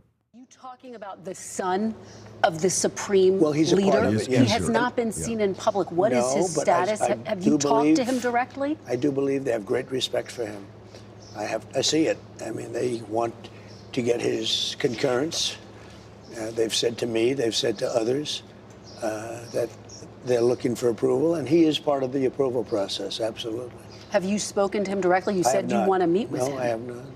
I would if he'd like to, but I have not spoken to him directly. Do you know where he is? I will tell you, they do. How he is? Yeah. They do pay homage to him. I would tell you if they didn't. They seem to, based on what I see, they seem to respect him a great deal. Okay, so he's saying he's open to the idea. Tom, as you're seeing this back and forth with negotiations trying to take place, but is this it, Rob, with Israel and Tehran? This is Iran actually striking an Israeli military base. And this is the first time since April, if I'm not mistaken, right? Go ahead, Rob. And did it get through? Yeah, watch. Wow, the timing of this and the plane right here is kind of a... Whoa! Wow. Whoa! How about? Whoa! That's Israel. And then do you have the one Israel to Tehran? This hit the first. And then the one with Israel and Lebanon? Because it's like 3 attacks that happened. So I have Israel striking Iran, but I don't have the actual impact, just the aftermath. Here okay, go for it. Oh, they recorded it after it hit. And that's in Tehran? Yes, sir. Wow. Do you recognize that street, Rob, that road? I've definitely driven past it. You've definitely been there. I honestly am curious to know what part of... So this is still going on back and forth. Adam, your thoughts on this back and forth with Lebanon, Israel, and Iran and the president? Yeah, well, look, Israel has... everyone has different interests in what they're doing in the region. At the end of the day, this comes down to United States and Trump and the Ayatollah. But there's a different situation going on with Hezbollah. I'm no longer going to call Lebanon Lebanon. I'm going to call them Little Iran. Because anything they do, their government has zero sway. Sway is what it seems. And everything has to go through Hezbollah. If Hezbollah doesn't want something to occur, they'll just object. Israel and Hezbollah are fighting a war right now. They don't want to call it a war. They want to say it's a ceasefire, but it's a ceasefire that stops and starts. But there's something deeper going on here. What is the religion of Iran and Hezbollah? They're not just Muslim, they're Shia Muslim. Now, if you look at what's going on here, I'd be very upset if I was a Shia Muslim because Israel and the United States have taken out your top 2 leaders of all time. The Ayatollah and Nasrallah in Lebanon. These aren't just leaders. They are the supreme leaders of all time. Imagine that your enemy eliminated both your top two guys, and now you want to have peace with these guys? One of two things is going to happen. Either a deal is going to happen or there's going to be war. There's no in between. Trump wants to get in and out of this thing. Israel's basically saying, hey, look, I hear you, but can you please tell these terrorists, these Shia militants, these Iranian proxy, to stop shooting missiles? Yeah, let me see what I could do. Turns out they're not going to listen. Turns out that they actually swore an oath to Allah to eliminate Israel. Do you think that any negotiation is going to stop Hezbollah from starting war in Israel? What I know about Bibi is he wants peace, but until there's peace that's done, he's going to blow your stuff up. So remains to be seen what happens in here. But Iran does not necessarily want peace. They want to cut a deal. Who knows what's going on here? At the end of the day, Iran doesn't necessarily want peace. No, they because want to cut a deal. Iran wants to cut a deal with U.S. Well, you think Israel wants a deal? Israel does not want a deal unless nuclear is done, and then they stop funding terrorism. I think it's even more than that. I don't think it's just nuclear. I think it's more than that. They want them to stop funding terrorism. Yeah, but they want the IRGC gone. Of course, is what Israel wants. But by the way, so do the people of Iran. Israel and the people of Iran have the exact same interest. They want the IRGC out of here. Yeah. Why do you think the people of Iran are shouting "Bibi June, Bibi June"? At the end of the day, Hezbollah is an Iranian military wing that is basically taken over and terrorized Lebanon. Play this clip. And Lebanon's held hostage. Here's what the president had to say about Hezbollah and Bibi. Go for it, Rob. Openly said this is when it was raining down. Frustrated by Israel's continued bombing of Lebanon. Are you and Prime Minister Netanyahu on the same page? Yeah, we are. We get along very well. We've been great comrades. We did a very, very big number on a certain country that was nothing but trouble for 47 years. I disagree with him on a couple of things. I'd like to see Lebanon have a better life. I'd like to see a more surgical attack on Hezbollah. I think it should be more surgical. And we can help them with that, or we can recommend Syria. Syria is doing a very good job of cleaning up their act. They have a very good leader. They have a leader that's really done a good job in a short period of time, and he would love to help. You have opened. Yeah, so that's his position. Tom, what do you stand with this? Well, I like the comment about Syria, about trying to get other people that are interested in the outcome. Interested parties, yeah. Interested parties to participate. But I think there's two things that are really clear. Adam said both of them with regard to IRGC. Israel wants IRGC gone, and they are going to continue to frustrate our attempts to get a ceasefire and a deal that doesn't include the just absolute crippling of IRGC in some way. That's Israel's objective. So Israel's got two objectives. Get rid of IRGC and don't let the U.S. stop things too quickly or negotiate for a deal that you don't necessarily want. That's it. And then try to get Syria to come in and help. And then Trump is trying to talk nice to Bibi to kind of smooth things over from last week, which I think we all believe happened. You know, you're effing nuts. He says you can't be doing it this way. You gotta stay with us. You know, you're crazy. And he's not crazy. He's just frustrating you. He's frustrating Trump. But Trump is still the deal maker, and he is still the alpha dog here, and he's trying to navigate a way through it. Is this one recognizing the crazy call, Rob? Yep. Go for it. Now, Axios reported that you had a phone call with Bibi Netanyahu, the Prime Minister of Israel, in which you were angry with him. You said, "Are you effing crazy? What are you effing doing? I helped you stay out of jail." Is that true? Did you speak to him in those terms? I did. I wouldn't say angry. I was a little bit perturbed at his constantly fighting with Lebanon. You know, at some point I said, "Bibi, we got to stop this. We got to stop it." But I have a very good relationship. We've done well together. He always says. You can pause it right there. Vinny, thoughts? I think his relationship that he's talking about with Bibi is like watching a rich, powerful father deal with a spoiled son. Like the father gets mad, yells publicly, tells him to stop doing certain things, but the son knows deep down he's never actually going to get in any real trouble, Pat, and he's never going to get cut off. So he keeps testing the boundaries, keeps going because he knows the father at the end of the day isn't going to do anything. I think that's what frustrates a lot of freaking Americans. And I love when people are like, you guys keep talking about Israel. No, it's because every time we turn, Israel's in the freaking news. Fighting, Trump, no, don't do this, we're going to bomb, we're going to do it. It's this constant back and forth where the warnings don't seem like they have any real consequences, Pat. And one thing that bothers people, a lot of people are worried, Israel has nuclear weapons, okay? As much as everybody tries to tippy-toe, it's funny how every other country who has nukes, Pat, has to be in the non-proliferation treaty. You have to admit it because we have to have sanctions. There have to be inspections. Why does Israel get a pass? Does that bother anybody? What's their red line? If, God forbid, they use one in this war because Iran does something crazy, then what? Then what happens? Oh, my God, a nuke went off in Israel. I'm sorry, a nuke went off in Iran. Who did it? Israel doesn't have nukes. They're not. Then what game are we playing? And Adam, for you to say Lebanon is little Iran, 40% of Lebanon are Christians that have nothing to do with. To be, buddy. No. Yeah, why? Because they're all dead? Because they're getting bombed? No. There's a lot of. What do you mean by that? You're saying that there used to be what? No. Right now Lebanon, it's 30 to 40% Christian. There's a lot of Christians. What did they used to be?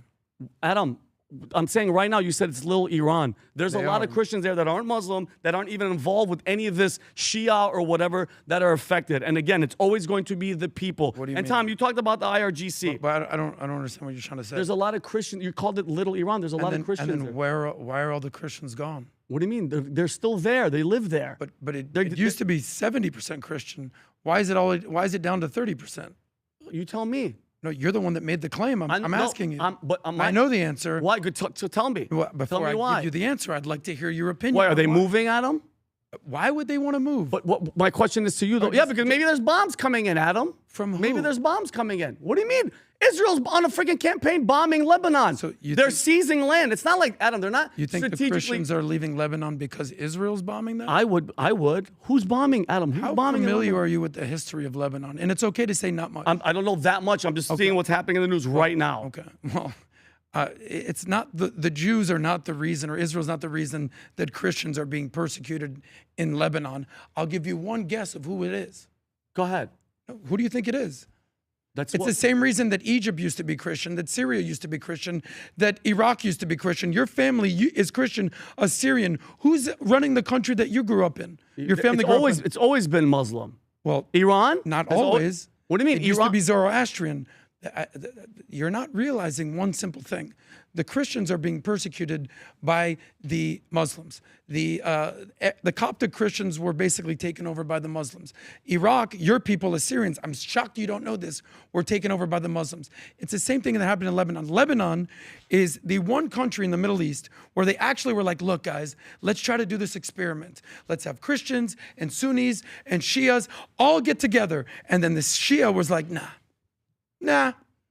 We're going to have a Hezbollah come in here and we're going to ruin everybody's life, including the Christians, including the Sunnis, and these people in Israel, them too. So my correction for you is learn your history and realize that the problem going on in Lebanon is not Israel. There's problems there. Don't get me wrong. Okay. But the reason the Christians are being persecuted is because of the intolerant, basically radical clerics and the Shiite terrorists that have taken over and hijacked their country, just like they've done in Iran. That's what's going on. Well, my question is, so the Christians that are there right now. You understand what I just said? Yes. But so my question to you is, you still go to my point. The 30 to 40%, let's say almost 38% that are Christian there right now, that their lives were just okay. They were just chilling. They're not getting murdered in Lebanon. Pat, I know people. By the way, the show that I'm doing today is with my friend Jack Jr., his dad. They're all from Lebanon. Yeah. They're not under attack and everything. Right now, his family's worried because there's bombings coming from Israel and they're taking over. Vin, I love you. I'm just going to say this. But could I finish? What I want you to do, take a second. Don't be emotional. No. Do your research on what actually happened in Lebanon. Do you remember when the podcast we had Bridget Gabrielle on? Yes. Who is she? She's the Middle Eastern. But what's her story? Adam, I don't know her whole story. Well, come on, then don't comment on this if you don't know. Adam, I'm talking about what's happening right now. Okay. Right now. Because you said little Iran. You think Christians that are sitting in Lebanon right now consider themselves little Iran? Like, why would you call them little Iran? Because Hezbollah has taken over their country. I encourage you to watch what Bridget Gabrielle always says. She's a Christian, one of your people. Shout out to the Christians that was basically born in Lebanon and had to flee. She didn't. And where did she flee to?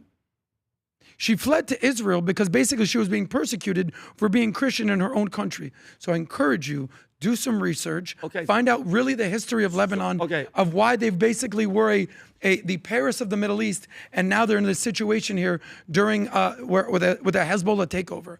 I encourage you to do your research before you start just blaming it on the Jews. So here, who said, see, and that's how the argument turns. That's literally what you said. No. You That's said literally Iran. what you said. I blamed it. See, Vinny, watch this clip again. Do you see that argument that you just did? You see what you just did? Blaming it on the Jews. That's where you take the. Where So who did you blame it on? No. I'm saying blamed it on Israel. No. What did I blame on Israel?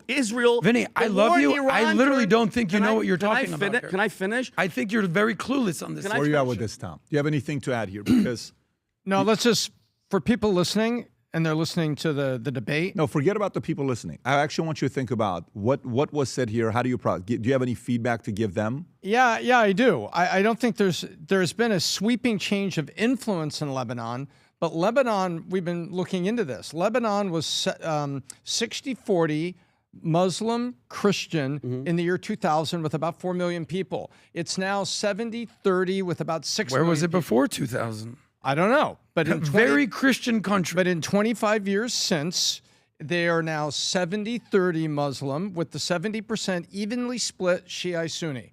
I looked this up over a week ago and looking at it and saying, what's at play here? What's happening? But to your point, there is overwhelming influence over what's going there and dramatically increased persecution of the Christians who are there because Hezbollah. By who? And Hezbollah, exactly. I give you that. Who are they getting armed and influenced by? Iran. It is by Iran. Yeah. But I don't think it's fair to call them little Iran. I think it's Lebanon being influenced by Hezbollah, and I think that's what. And Hezbollah is a proxy of Iran. And Hezbollah is a proxy of Iran, but the influence is there. But there's a bunch of it hasn't become like, Minneapolis that became little Mogadishu. I would argue it's actually worse than Minneapolis. Because they're not using bullets in Somalia yet. You think Minneapolis is worse than Lebanon with Hezbollah? No, I'm saying when people call Minneapolis little Mogadishu, they're making the same kind of. Yeah, well, it's a play on words who here. Who funds Hezbollah? Iran. Who funds Houthis? Iran. Who funds Hamas? Iran. Who funds ISIS? It doesn't begin with H, but I'm still going to go with Iran. Okay. So what chaos have those organizations created in the Middle East? Oh, it's dramatic. In the Middle East and beyond. In the Middle East. And beyond. Specific to Middle East. It's been, Iran has been the bank and the instigator of the chaos, pushing the Shiite side of all of the rebels to kind of get together under the HHHI. You know what conclusion I've come up with this or Israel and all the arguments. This is what the conclusion I've come up with. Those who can't stand Israel, you can't change their minds. Those who think everything is Israel's fault, like Vinny said earlier, why is it decreasing? Who's doing the bombing? And then he said Israel. Vinny said that about 10 minutes ago, right? Mm-hmm. So if you think everything's Israel's fault, that's probably not going to change, okay? If you think everything is Iran's fault, IRGC's fault, the extremist fault, that's not going to change. My main concern is the people in the middle who are watching this, thinking to themselves, what the hell is going on? The reality of it is, and I'm going to take a complete different angle of those who don't trust Israel and Mossad and what they're doing. They also have a valid argument, okay? To me, here's a story. Pentagon raised threat of Israel spying on U.S. to the highest level, sources say. Okay, what do you mean they're raising, Pentagon is raising threat of Israel spying at the highest level? And who is running Pentagon today, by the way? Is it Democrats? Is it Republicans? Who's running Pentagon today? Okay. Pentagon is increasingly concerned about Israel ramping up spying. U.S. recently raising the counterintelligence threat level from America's top ally in the Middle East to the highest level. The Pentagon's Defense Intelligence Agency in recent weeks issued a new counterintelligence threat assessment amid rising tensions between Israel and U.S. over the way forward in the war with Iran, the officials say. They said the DIA posted an internal message viewed by one of the current officials that raised the level of Israel to critical. The designation stems from concerns that within the Pentagon that Israel is making particular effort to surveil top U.S. officials to get information on the Trump administration's internal deliberations and decision-making on the conflicts in the Middle East. The DIA assessment includes, by the way, this is an NBC News story, a 7-page document and features a chart according to one of the current U.S. officials. The document says assessment of Israel is that the ability to conduct human espionage and technical collection is at critical level, including the official. It also identifies a series of specific incidents that heighten U.S. concerns. A spokesperson for the Israeli embassy in D.C. said in the statement that it is completely false that Israel spies on U.S. Israel does not gather intelligence on American entities, let alone U.S. government officials. The spokesperson said Israel intelligence collection efforts are aimed at enemies, not its allies. Any claims to the contrary are either misinformed or politically motivated. Adam, do you think any of this is happening with Mossad spying on U.S. Officials? Well, if it is, they should be held accountable and you should go to jail because it is fully illegal for any... Do you think it's happening? I have no clue. I assume that there's Chinese people here. I assume that there's Russian people here.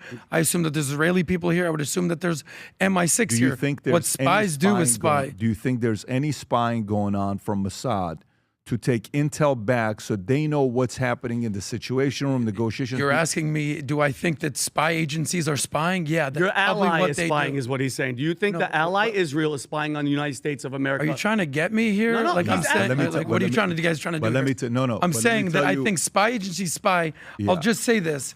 It is quote unquote allyship. This is ChatGPT, if you want to trust them. Under U.S. law, without U.S. authorization, it is illegal under U.S. law and can lead to arrests, expulsions of diplomats, sanctions, and criminal prosecutions. Yeah. So if you're doing something illegal in the United States, spying, whatever country you are, you should be held accountable. And do you think Israel will be held accountable? So then, Vinny, so both of you guys have a blind spot. We all have blind spots. Yeah. Tell me what my blind spot is. Vinny was completely wrong. And I just read the law. I'm with you on that.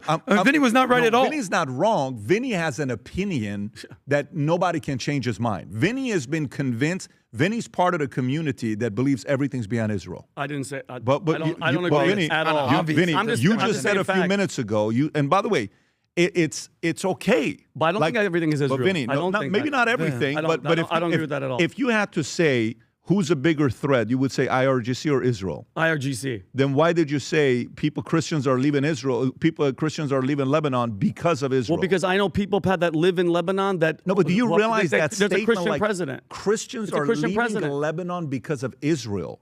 I mean, even the most organized Muslims who study the history, who are reasonable, would say that's not true. But the president of Lebanon is a Christian. So what is Hezbollah murdering Christians every day in Lebanon? But I'm curious because they're bombing Beirut. Do you know why? What do you think Hezbollah does for a living? No, what I'm saying is actively right now, are they murdering Christians? I'm asking.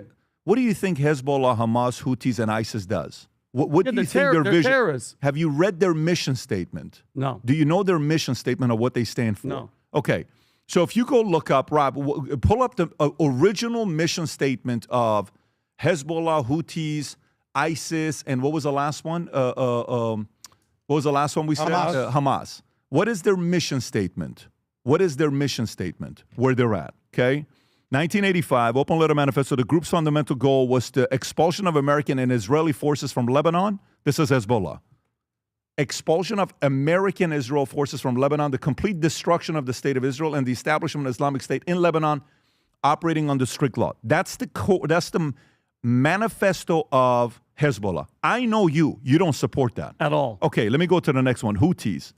Originating in the 90s as a revivalist movement of Yemen Zaydis, Shia minority, their stated goals on opposing U.S. and Israeli hegemony, fighting perceived political marginalization in Yemen, and establishing a government aligned with their interception of Islamic principles, okay?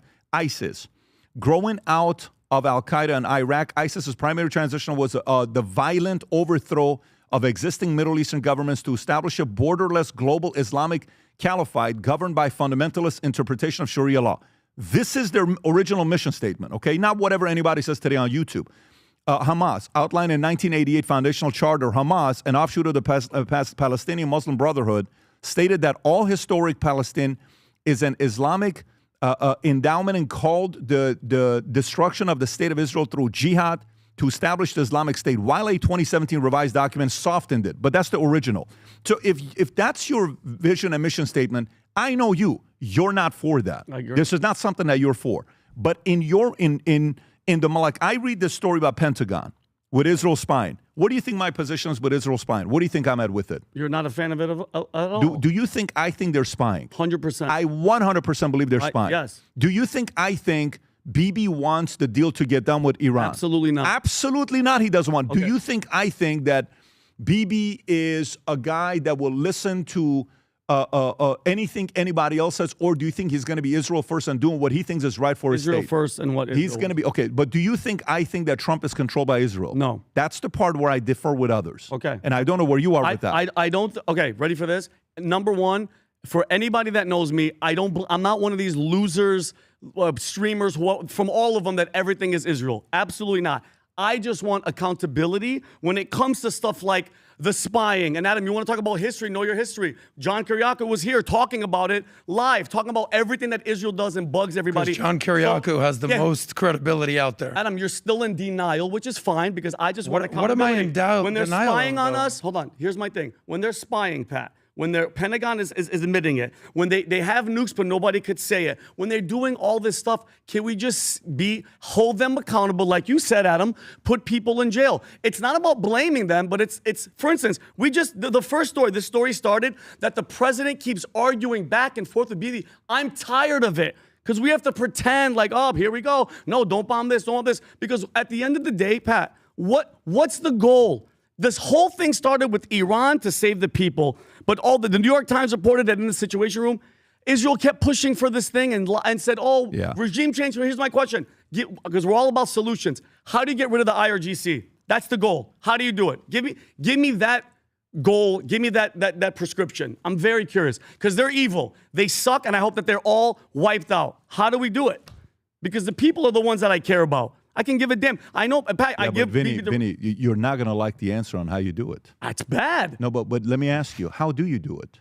That's why I'm asking the question. How do you do it? Go ahead and do it. The real deal? Yeah. How do you get rid of IRGC? You have to bomb, Pat, and go in there. Ground Can you do it alone without Israel's help? I mean, America, of course we could. You think you can do without Israel's intel that you need from them? America? Yeah. I mean, we probably use. Don't be naive here. No, I'm not. We need their intel, of course. So then give me what other allies you have in the. If you're saying we got to get, I'm not telling you that's what it is. Yeah. Your position is we have to get rid of IRGC. What allies do you need in the Middle East for us to be able to do that? It would probably be some of the Gulf states and Israel, obviously. Okay, so you need their help. Of course. So in this situation, you're going to want to team up with them, knowing you need an alliance with them. Yes, even though they're the ones that came into the situation room and said, "Hey, all these objectives, we're going to do it." Yeah. So come on, it's misleading. To me, Vinny, the biggest thing is the following: like when I go to insurance conferences, and I would see guys who are my enemies, whom I know they're stealing agents from me. Yeah. I know they are, okay? And I know what they're saying behind my back. I know it. But these are people that if I'm trying to take out a bigger enemy, that I have to have an ally with them to do business, you have to either be so black and white or understand that to get to the highest level of business, there's some gray area you have to deal with. Mm-hmm. Not illegal, but there's a gray area where you may need to negotiate with your peers and team up with them.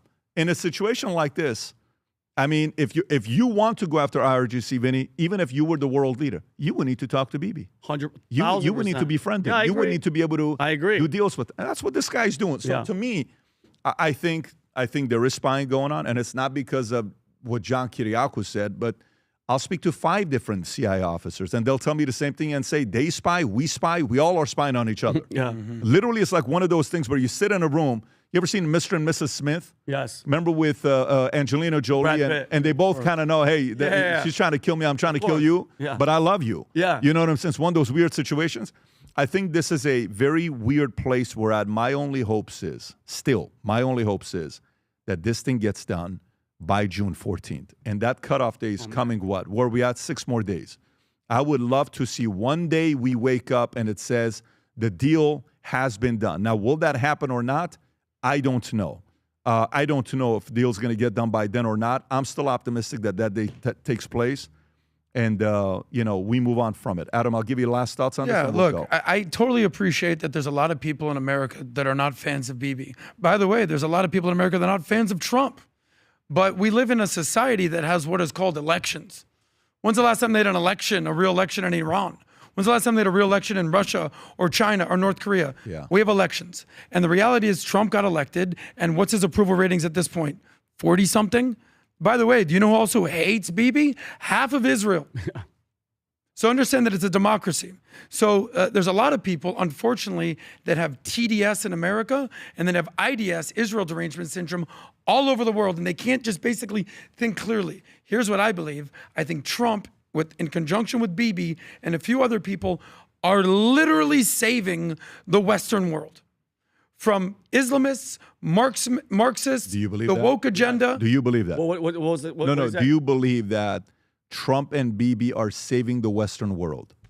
Trump and by defining it, by saving the Western by fighting to either eliminate IRGC or get them to not have the powers that they have. 100%. If the mission was clear, meaning and it was an achievable goal, Pat, because I agree with, we're going to go there and we're going to liberate the people. What happened? What happened to the people? Because I haven't heard one peep from anybody about the people. Because everything turned into Carg Island and oil and okay. What happened to the objective was what? Save these freaking 40,000 people who died. Did they die in vain? Have you heard one protest? It was just, I haven't heard one thing. We're the only ones talking about these people, and God rest all their souls. And now what? Now the RGC is still in charge. Imagine what their lives are right now. Oh, the RGC right now is going, okay, we're still fighting. And now they're turning around at them and going, oh, you guys were fighting against us, were you? And I appreciate what you're saying. Who killed those people? The IRGC. And then who's fighting against the IRGC? We are, but we told them to step up. America. And who else? Israel. Okay, but so in de facto, who's defending the fallen dead people that you're complaining about? Who told them to go in the streets and fight? We told them, hey guys, we got your back, and then you don't got their back.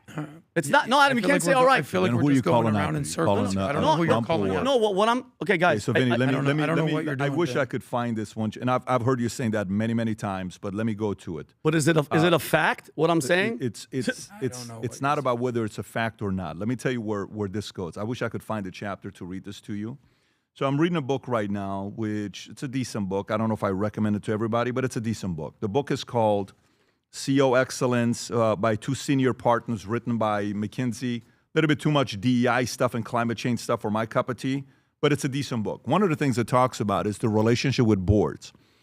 And there's about 3 or 4 chapters in these boards that the CEO has access to every information that even as executives don't have access to all the information that he has. And he has to go to the board and make a decision, right? There's going to be many times CEO's going to make a decision in a company that nobody needs to know everything that's going on. You're not at that pay grade level to know about it. So we don't know why Trump made the adjustment. We don't know why he went through where he went through. You don't know what he knows that you and I don't know. Nobody knows this. He got elected, and he made the pivot of where he went to. It could have been because he didn't feel there was a replacement in Iran that was strong enough. He thought somebody else was going to come out of it. The reality of it is, imagine you go out there and you say, here's what we're going to be doing. There's one guy that says, I got military that's going to defect and it's going to come. Another guy that says this, and then nothing happens. So now you have to take responsibility for doing all of that work yourself. Now it's on him. You think that's on Trump's job? Well, I'm sorry? That him getting all the information? So he goes there and says, I'm going to save, we're going to do this. In the situation room. Yeah. Yeah, but he says that. Yeah. And then things change on the back end with information that you were hoping that's out of your control. What would you do? If I as the president of the United States, I was sitting in a room. You say that you're going to do that. We're coming. We're going to come save you. And then events that you have information on, things change. Would you pivot, or would you still go on and do what you said you were going to do? You have to stay the course, because that's what America does. But let me ask you a question. If you're the president and you're in a situation room and all your trusted advisors are going, hey, don't listen to this. You can't go that position. What do you mean? No, you can't, because then you isolate. We can go there if you want to. Yeah. Isolate. You're the president. Yes. You say Iranian people were coming. If he says that, in his mind, what do you think he knows or he's thinking? There's an achievable goal to help them. Because you think he thinks he can do that by himself? No. Because he thinks there's other people involved that are going to help that become a reality, right? Yeah. Okay, great.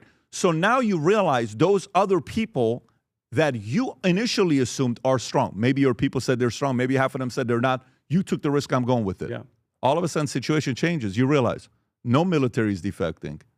Nothing's flipping on Iran. Mm-hmm. Then do you adjust You have to as a leader? You have to adjust. So then what do? Do you go out there and tell the world exactly why you're adjusting? Do you do that? No, you can't. You can't show your. You can't Because show your then hand. the other guys that are talking to you are no longer going to talk to you and tell you everything. I agree. We oversimplified this whole thing in so many ways. Here's what do we know? What do we know? What cards do we know that's out there? Is IRGC a net positive to the world? No. Is Houthis a net positive to the world? Is Hamas a net positive to the world? Is Hezbollah a net positive to the world? Is Israel a net positive to the world? Yes. What do you think? Is it a net positive to the world? I don't even know how to answer that. And you just answer the other ones easily. It's very easy. Is it? Say Israel doesn't exist. Say we actually would you like Israel to be gone? I would never say that. So then you would rather have them exist than not exist. Of course. So when they got their state, you think that was a bad idea that they got their state? I don't think it was a bad idea. I think they fought for it in England. The Rothschilds and everybody gave them the land in Palestine.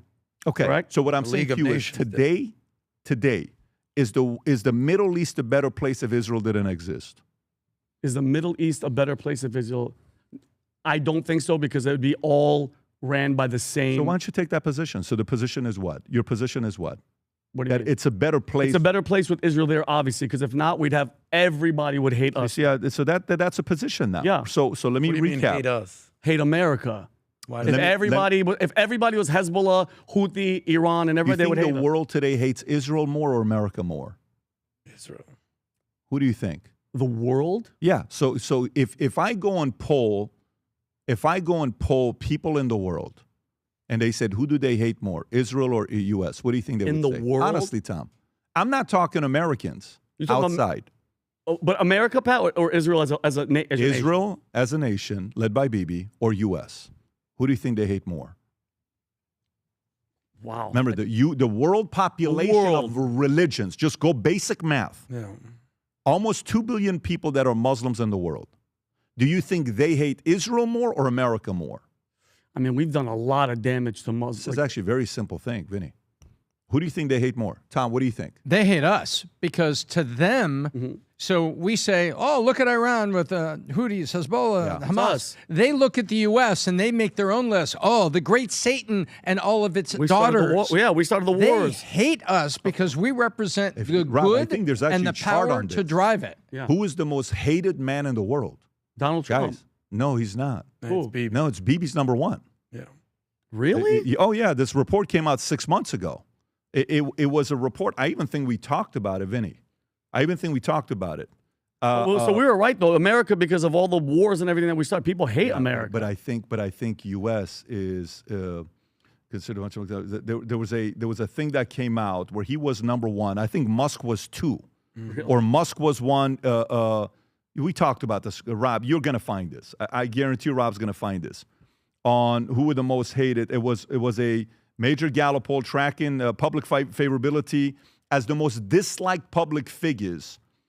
Israel prime minister is widely viewed as the most unpopular world leaders globally. Okay, number one. And then Musk was number one. By the way, Bibi is more hated than Trump. Think about that. Yeah. Okay, Bibi is more hated than Trump. And then which one was the country that had the most negative? Rob, this is it. Good work, Rob. Zoom in a little bit. Who was it? Very unfavorable. Go a little bit lower. Pakistan 95. Where's Israel? That's all I'm looking for. This is actually majority of countries have negative views of Israel. Oh, of Israel. Okay, so but where's the one that hate? Which country is the most hated? Yeah, you're asking. but there is, Vinny. There is, and it was America. Bibi was number one, and Musk was number one on the business side. If you're looking at rankings, yeah. But do you know where I'm going with this? This is kind of where I'm going with this. What's the hate towards us? What's the hate towards Israel? Right there. What does it say at the top? Netanyahu ranked as what? World's most disliked leader. And that's 2 months ago, 3 months ago, 4 months ago, 3.5 months ago. Okay? So there is a reason for this on why this is happening. And a lot of this falls on him. A lot of it falls on what they've done. But a part of, maybe this is going to sound very weird for me to say this. Part of this is like the hate is going towards them, not as much to America. And Trump is trying to find a way, hey, man, are you going to... I love that every time he makes a call and he still attacks, that the world sees it. That he's still choosing to do it himself. Mm-hmm. So when you do something like that, what are you showing to the world? You're showing you're not as good of an ally as you claim you are. Mm-hmm. If we're coming out of our way to help and you're doing this, you're not listening, hey, that's not ally business. Ally business is listen. But to me, when you go through and look at this, the basic questions, is Hezbollah a net positive to the world? No. Is IRGC net positive to the world? Is Hamas a net positive? Is Houthis a net positive? Is Israel a net positive? You said what? Yes. You said finally yes. So, and by the way, if somebody says no, then great, that's your position. But if somebody says those four are net positives to the world, who funds those four? One country, Vinny. Iran. One country funds them. So I want to get to the next story. We've been going back and forth on this. I want to get to the next story. Next story I want to get to is YouTube.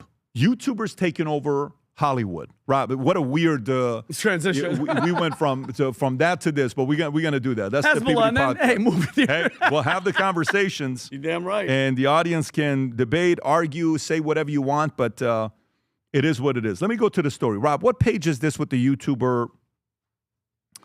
So this weekend, I decided to go watch 2 movies. Page 30, YouTubers Perfect. take over. I found it. This weekend, I decided to go watch 2 movies. My son and Vinny last weekend went and watched Backrooms, okay? And they're like, you have to watch it, you have to do this, you have to do this. So I go watch it. I watch it on Saturday. And then on Sunday last night, we went and watched Obsession, okay? Which, by the way, both YouTubers for Backrooms, the guy's name is Kane Parsons. Yes. Who is 20 years old. When the movie was done, the director of the movie, he posted a video. We talked about this last week. Got 79 million views. If you go on YouTube, Rob, type in Backrooms and search for filter popularity, you will see this video alone has 79 million views. When he first came up with it, it was at 7.9 million views. Now it's at, 83 million views today. That clip that he made, Kane Pixels, okay? So this leads to a movie that he does, $10 million they raise. I believe that $10 million made $150 million.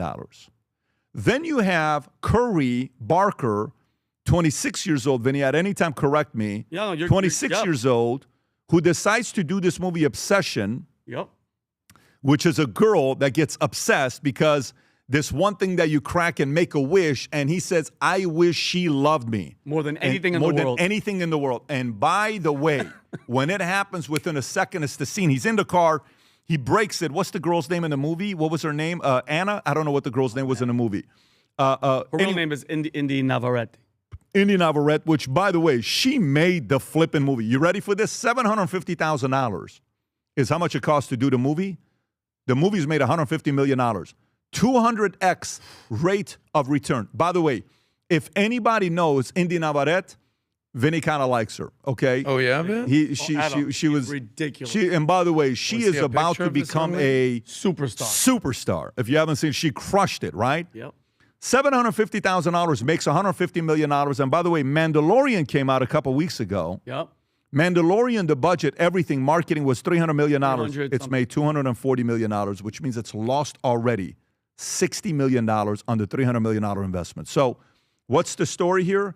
YouTubers, independent creators are making movies after making a name for themselves on YouTube, and it's translating. Vinny, a couple things on the movies that we can get through. Okay, a couple things to say about the movie. And spoiler alert, we're not going to give away the movie, but you guys obviously know the makeup. So here's what happens at the end, both of them. Let me break it for you.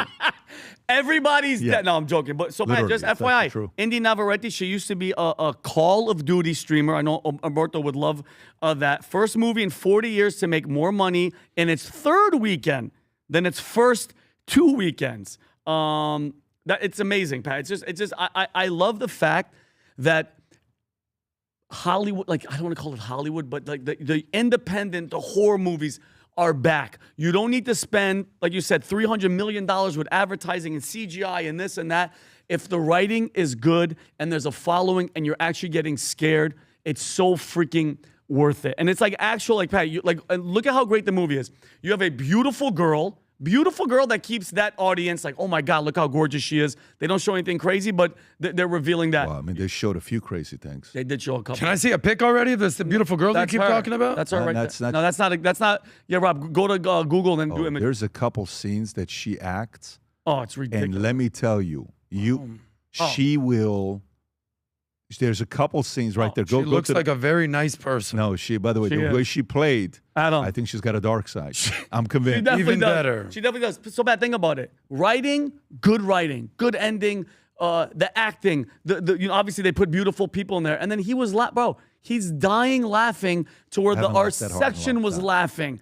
So it's like you got everything. Laughing about it in a horror movie. No, trust me, don't give it away. But Pat, didn't it feel good because when we were in the theater, how packed was the theater? They're jam-packed. Jam-packed. And movie's 20 minutes in, people are still walking in. And didn't it feel good? I looked around a couple times, I don't know if you noticed, and I'm like, wow, going out and going to the movies are back. For how many years? Who called these guys out? Who said bad things about them? The guy that only made 9 movies doesn't want to make his 10th? The big director, what's his name? Quentin Tarantino. Quentin Tarantino's like, yeah, whatever, all this stuff. Yeah. But by the way, these movie theaters, this is the first time. What was the number that came about the movie theaters, Rob? That this is the first time they're making money like the way they... Yeah, Rob, if you Google like May box office AMC for movie theaters, AMC theaters. AMC theaters, yes. So these record highs, Pat, domestic and global. Yeah, there you go. AMC Entertainment record high, domestic and global May 10th, and since 2019. Wow. So YouTubers are making AMC start like so. AMC Entertainment, largest welcome more than 4.2 million moviegoers to its U.S. AMC theater in the month of May. Thursday, Sunday night, and yet another strong weekend at the box office in May, both domestically and globally. AMC Entertainment received 25.5 million guests at our theaters, recording the highest attendance month of May since 2019. Backrooms opening 81 million, and then it talks about the following 75 million. So these guys making these movies are directly and indirectly impacting other businesses that have been dying for a few years. And you know what's the beautiful thing about it, Pat? With everything with AI coming out, and this is such a good brand for human because they're all human. What AI or what? There was no crazy special graphics. There was no fake people in it. Everything was real. Every actor was real, and I think it's a great sign for the future of cinema, Pat. And it's all because of YouTubers. 750,000. That's going to turn. He's saying that they're on track for $200 million, and Backrooms was $10 million. Obsession, and Backrooms is gonna hit $300 million. It's insane. Obsession was a better movie than Backrooms for me. By how much? I give Obsessions a. And by the way, these are horror movies. And you don't watch horror movies. I don't do like horror me and movies, Tico. but my son loves horror movies. He's just obsessed with horror. He'll sit in the room by himself and watch Exorcist. He'll sit there and watch with the lights off, and he'll watch it by himself and finish it up. I give Obsession a good 8.5, and I give Backrooms a 7.25. Okay, so it's still up there though. But I give the directors that are doing this a high praise of what they're doing because it only benefits creators. Creators are winning, which is a good thing for everybody. And the business model is changing, Vinny. Yeah. And by the way, Scary Movie even came out. How did it do this weekend? Scary Movie had over 115 million. I think it was number one pack globally everywhere. So the 55 million opening weekend with additional 15.5 million from international markets. Let's go. $105.5 million Scary Movie. By the way, pushing the entire Scary Movie franchise past $1 billion. Wow. The production budget was $30 million. 30 million. So 30 million made 105 million opening weekend. Yes. Horror movies are back. They're back. And even spoofing them. That's Marlon and all my friends with it. Pat, can I give you one wild theory that I... Tell me. I don't want to... Spoiler alert, it's not going to give... I don't think it'll give it away, but you tell me to stop if I have to stop. Are you ready for this? Nikki, the girl, isn't just obsessed with Bear. She is Bear's dead cat. You want me to tell you why? Tell me. Think about it. She hides in corners and watches him sleep. The way she moves almost feels cat-like. She waits by the door for him all day. Her glowing eyes, remember in that silhouette in that one shot in the mirror where her eyes look like a cat? You remember that? She literally brings dead things to him just like cats bring gifts to her dead owners. The theory is that Bear made a wish at the One Wish Willow. I wish he loved me more than anyone in the world. His dead cat spirit was nearby and entered Nikki. I don't want to go into the rest. Oh, by the way, my God. There is 5 scenes in this movie. Yeah. There's 5 scenes in this movie. By the way, there's one scene in back rooms where he brings the rope with his 2 employees, and the one guy goes downstairs, he comes back up, he sees something, and then they go all the way down. Scary as with the bed. hell. That's one in back rooms. Oh. And then in this one, where, you know, I mean, there's a handful of scenes. Her standing in the corner. Oh, my God. When he goes to eat the sandwich, takes a bite out of the sandwich, and then finds out what's in the sandwich, what it's made with. I mean, it was nasty. I just have a suggestion. Yeah. You know, I'm not the movie guy, but you guys, your face lights up when you talk about movies. I'm clueless. Tom hasn't said anything. I'm just bewildered right now. I think there's a room in the marketplace for a new updated version of Siskel and Ebert. I think PBD and Vinny a movie review once a week. But that's you guys watch the movies every weekend. I'm proposing this idea. I think you had like a $10 million view clip when you were talking about movies that you recommend for people, whatever those movies are. Look, I want you guys to do something about this. Here's the reality. Make it happen. We're going to make a movie in the next couple of years. You'll hear about it. We're excited about it. I love the fact that the creatives are doing what they're doing. But I want to do one last story before we wrap up. Before I go wow, into we're this already last story, done? This yes, flew I by. want to do one last story. And before I do the story, can I read a story to you guys? Let me read a story Yes, to you. please. Here's a story. Father's Day is around the corner. By the way, hundreds of you have already placed your orders, which I freaking love. It tells me where you are with fathers and grandfathers, and a bunch of you guys are just ordering the grandpa shirt. Grandpa knows everything, Rob, if you can go to it on the site. But I want to read the story to you, which I kind of I think about this a lot. A father spends years teaching his son how to ride a bike. At first, he runs beside him. Then he lets go for a second. Then a little longer. Then one day, the son rides away on his own. The son thinks, my dad finally stopped helping me. What he doesn't realize is that his father stood there watching until he disappeared around the corner, praying he'd be okay. That's fatherhood. A father spends his life preparing his children for the day they no longer need him. Isn't that wild? This morning I woke up. Brooklyn came to our bed last night, and the kids slept in our room. 2 of them slept in our room. And I wake up, and I'm about to leave, and she's still laying there.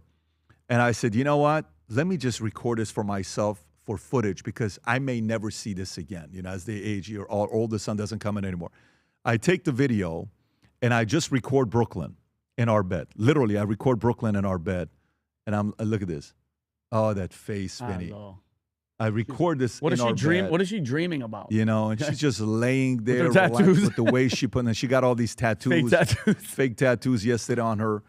But to those of you that want to give that experience to your fathers or grandfathers, go to vtmerch.com, place the order before these things sell out, and put a smile on their face. These guys are behind closed doors doing everything they can to make your future a better life. But again, go to vtmerch.com, whether it's the box that goes to them or it's the shirt individually that goes to them. Get something. And some of you guys, if you got, you know, a bunch of dads you're working with, get 20 of them, give it away to the people at work. Sales guys, use it as a recognition thing to give it to everybody. Rob, can you go to the Best Dad Ever shirt as well? There's one that says Best Dad Ever. If you don't do the bundle, just order 20, 30 of these and go give it away to people. On the back of these shirts, if you go to the back, it says Future Looks Bright on the back. So VT will go on it. All right. So with that being said, let's go to the last story. Last story. Knicks are playing tonight against the Spurs. President Trump is planning on attending the game. Is it guaranteed? Not guaranteed. Okay. But he's planning on attending the game. Now, at first, some people said BB may go with him. That's not going to be happening. That would be freaking Mamdani, BB, and Trump front row at the game. Mamdani, where will you be sitting? I will not be sitting with the president if the president comes. Mamdani commented on that. But they were asking about, Knicks and all this stuff. And I found a clip. Is this the one, him saying that he... the price. By the way, this is, because a lot of people are saying, well, the prices are high. It's not fair. It's not this. It's not that. And the president says something very simple about prices being high. But go ahead, Rob.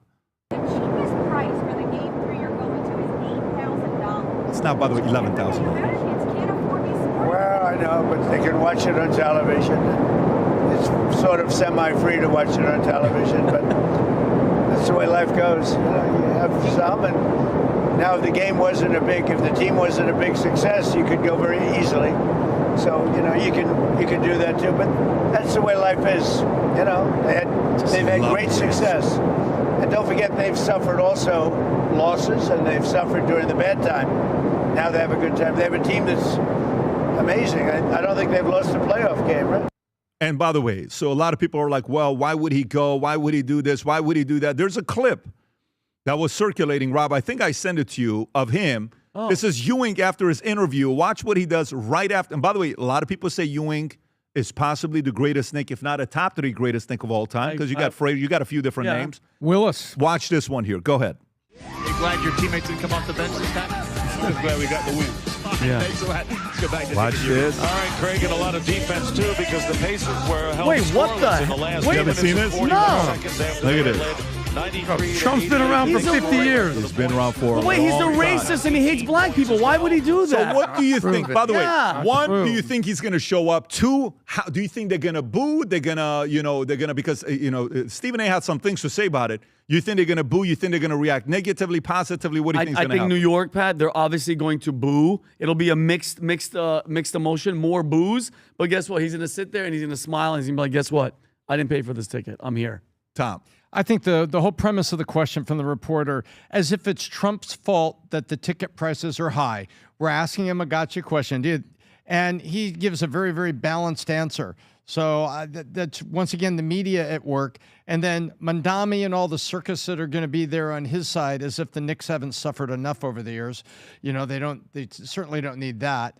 But I think if he wants to be there, be there. And then if fans are going to boo, fans are going to boo. I think he'll get more cheers than he thinks, but it's not going to be like UFC. It's not going to be UFC a year ago. Adam.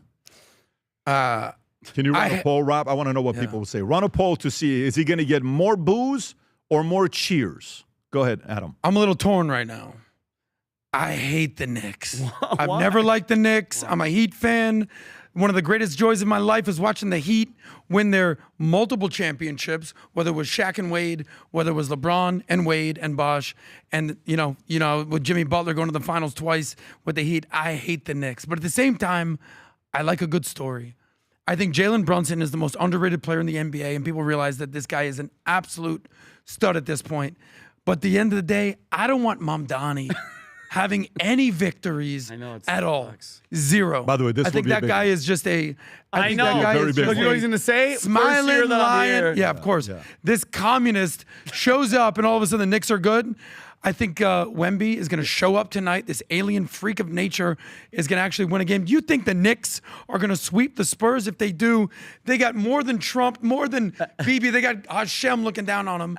I don't know what to tell you, but Jalen Brunson's awesome, but I am not rooting for the Knicks at all. Can you imagine though they do sweep and they're all on the court like, yay, and Mamdani's with them and they're all saying, he's like, I'm going to tax your guys' second home, 55%. And by the way, Stephen A. Smith, I love you, bro. You're the man.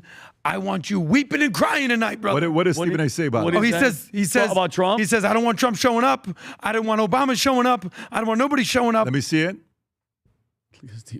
He's coming to Game 3 of the finals, and I don't want him there. Of course he doesn't.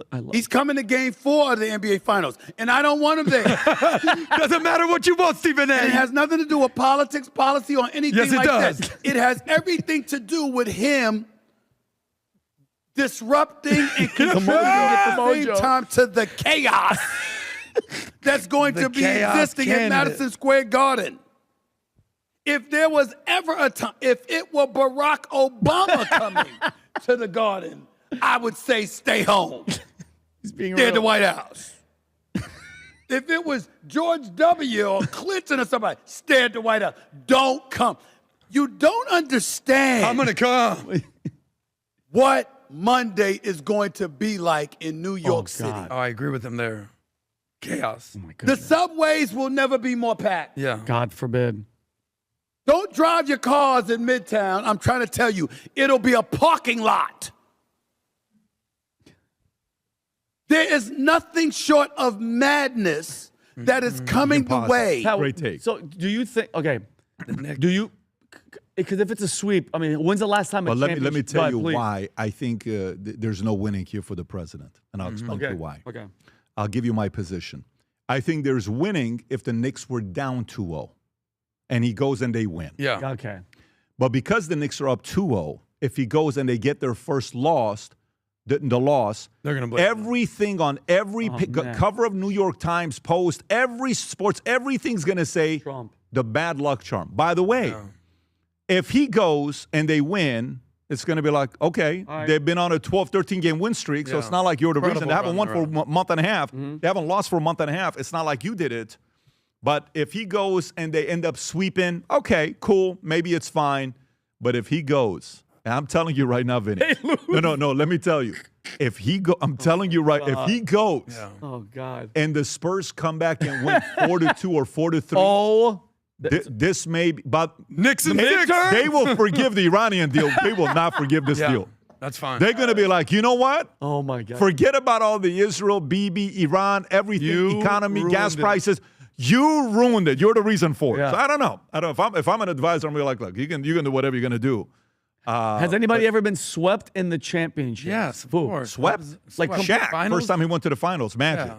Oh yeah. Wow. Shaq lost 4-0. First time he went to the Heat finals. got swept by the Nuggets. Like how many times, Robbie? Is it a lot? No, it's happened. 9. It's happened quite a few times. Maybe the Heat won one. It's happened quite a few times. Warriors, Cavs. Yeah, Matt. By the way, there was a good back and forth with Shaq and Charles Barkley. I don't know if you guys saw this or not. It was actually very, very good. TNT. Did you see it?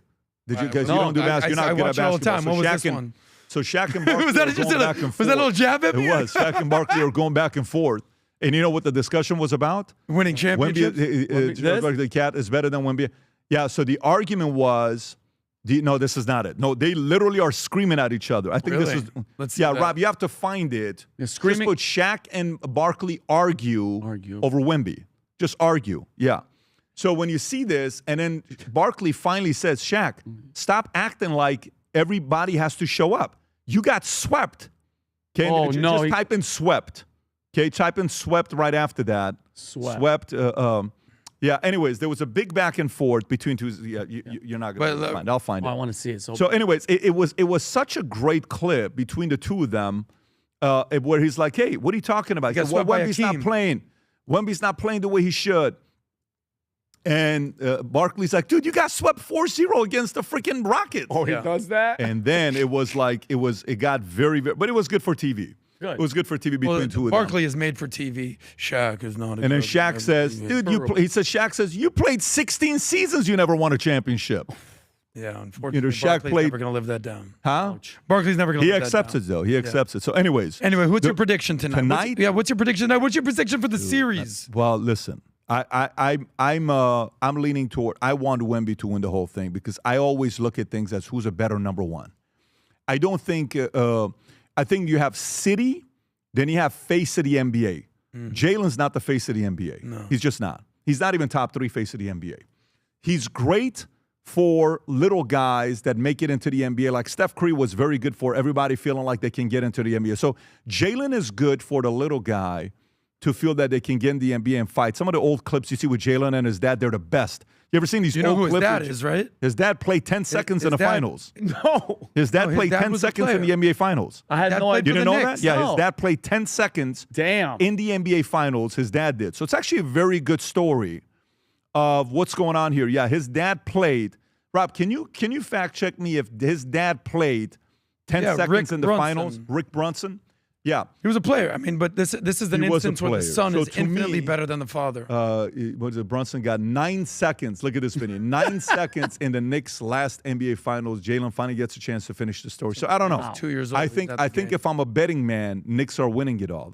If I'm talking about voting, like if I want who to win, I want Wemby to make a comeback. And we'll see. Well, I guarantee you this: the Knicks are not sweeping the Spurs. They may win tonight. We'll see. But there's no chance. There's the Knicks no chance? are sweeping. The Spurs are a better team. Watch your They're just being outclassed by Knicks are playing. Jalen Brunson. Look at Kelsey. I feel like there's going to be a lot of New Yorkers who spend $10,000, if not more, at this game tonight. They're going to go home very upset. On the sweep. What's the sweep money, Tom? No, I want to know how much money is right now on the NBA Finals. What is this, Rob? 200 are you kidding How me? much? That's my point. Just on How Kalshi. much money? Just on Kalshi, 280 million. Yowza. 280 million. So if you, but Rob, go a little bit low. If you put $1 on Spurs, what do you win? 78 cents. So, but No. PBD. No. You win no, you put $1 on Spurs, you win more than 78 cents, Tom. Yeah. That's saying go on Spurs, Rob, click on it. And then just maybe go there and put $1. Put dollar amount 1. How much you win? 5. Yeah, you win 5. That's the win. That's to win the series, though.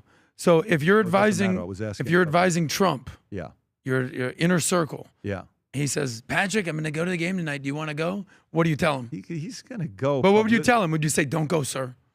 It's not worth it. I would wait to go game 4 after the Knicks lose tonight.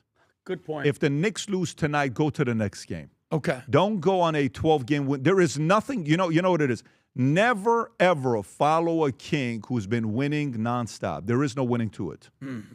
Never follow, because they're on a how many game win streak? 13. And show up after they lose a game. Show up after they lose a game, or show up to game 1. There's no upside to it. They're not going to be like, you're the reason we won. Yeah.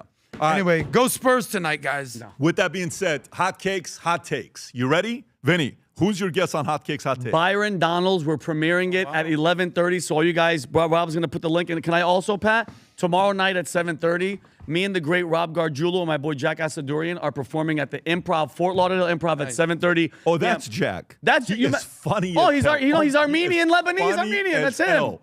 Yeah. He is so funny. So tomorrow night? Tomorrow night, 7:30. Okay. All right, sounds good. And so, yeah. Okay, guys, take care. We'll do it again. Rob, anything tomorrow, or is it just Wednesday? Wednesday. Okay, we'll see you guys. God bless. Take care. Bye-bye.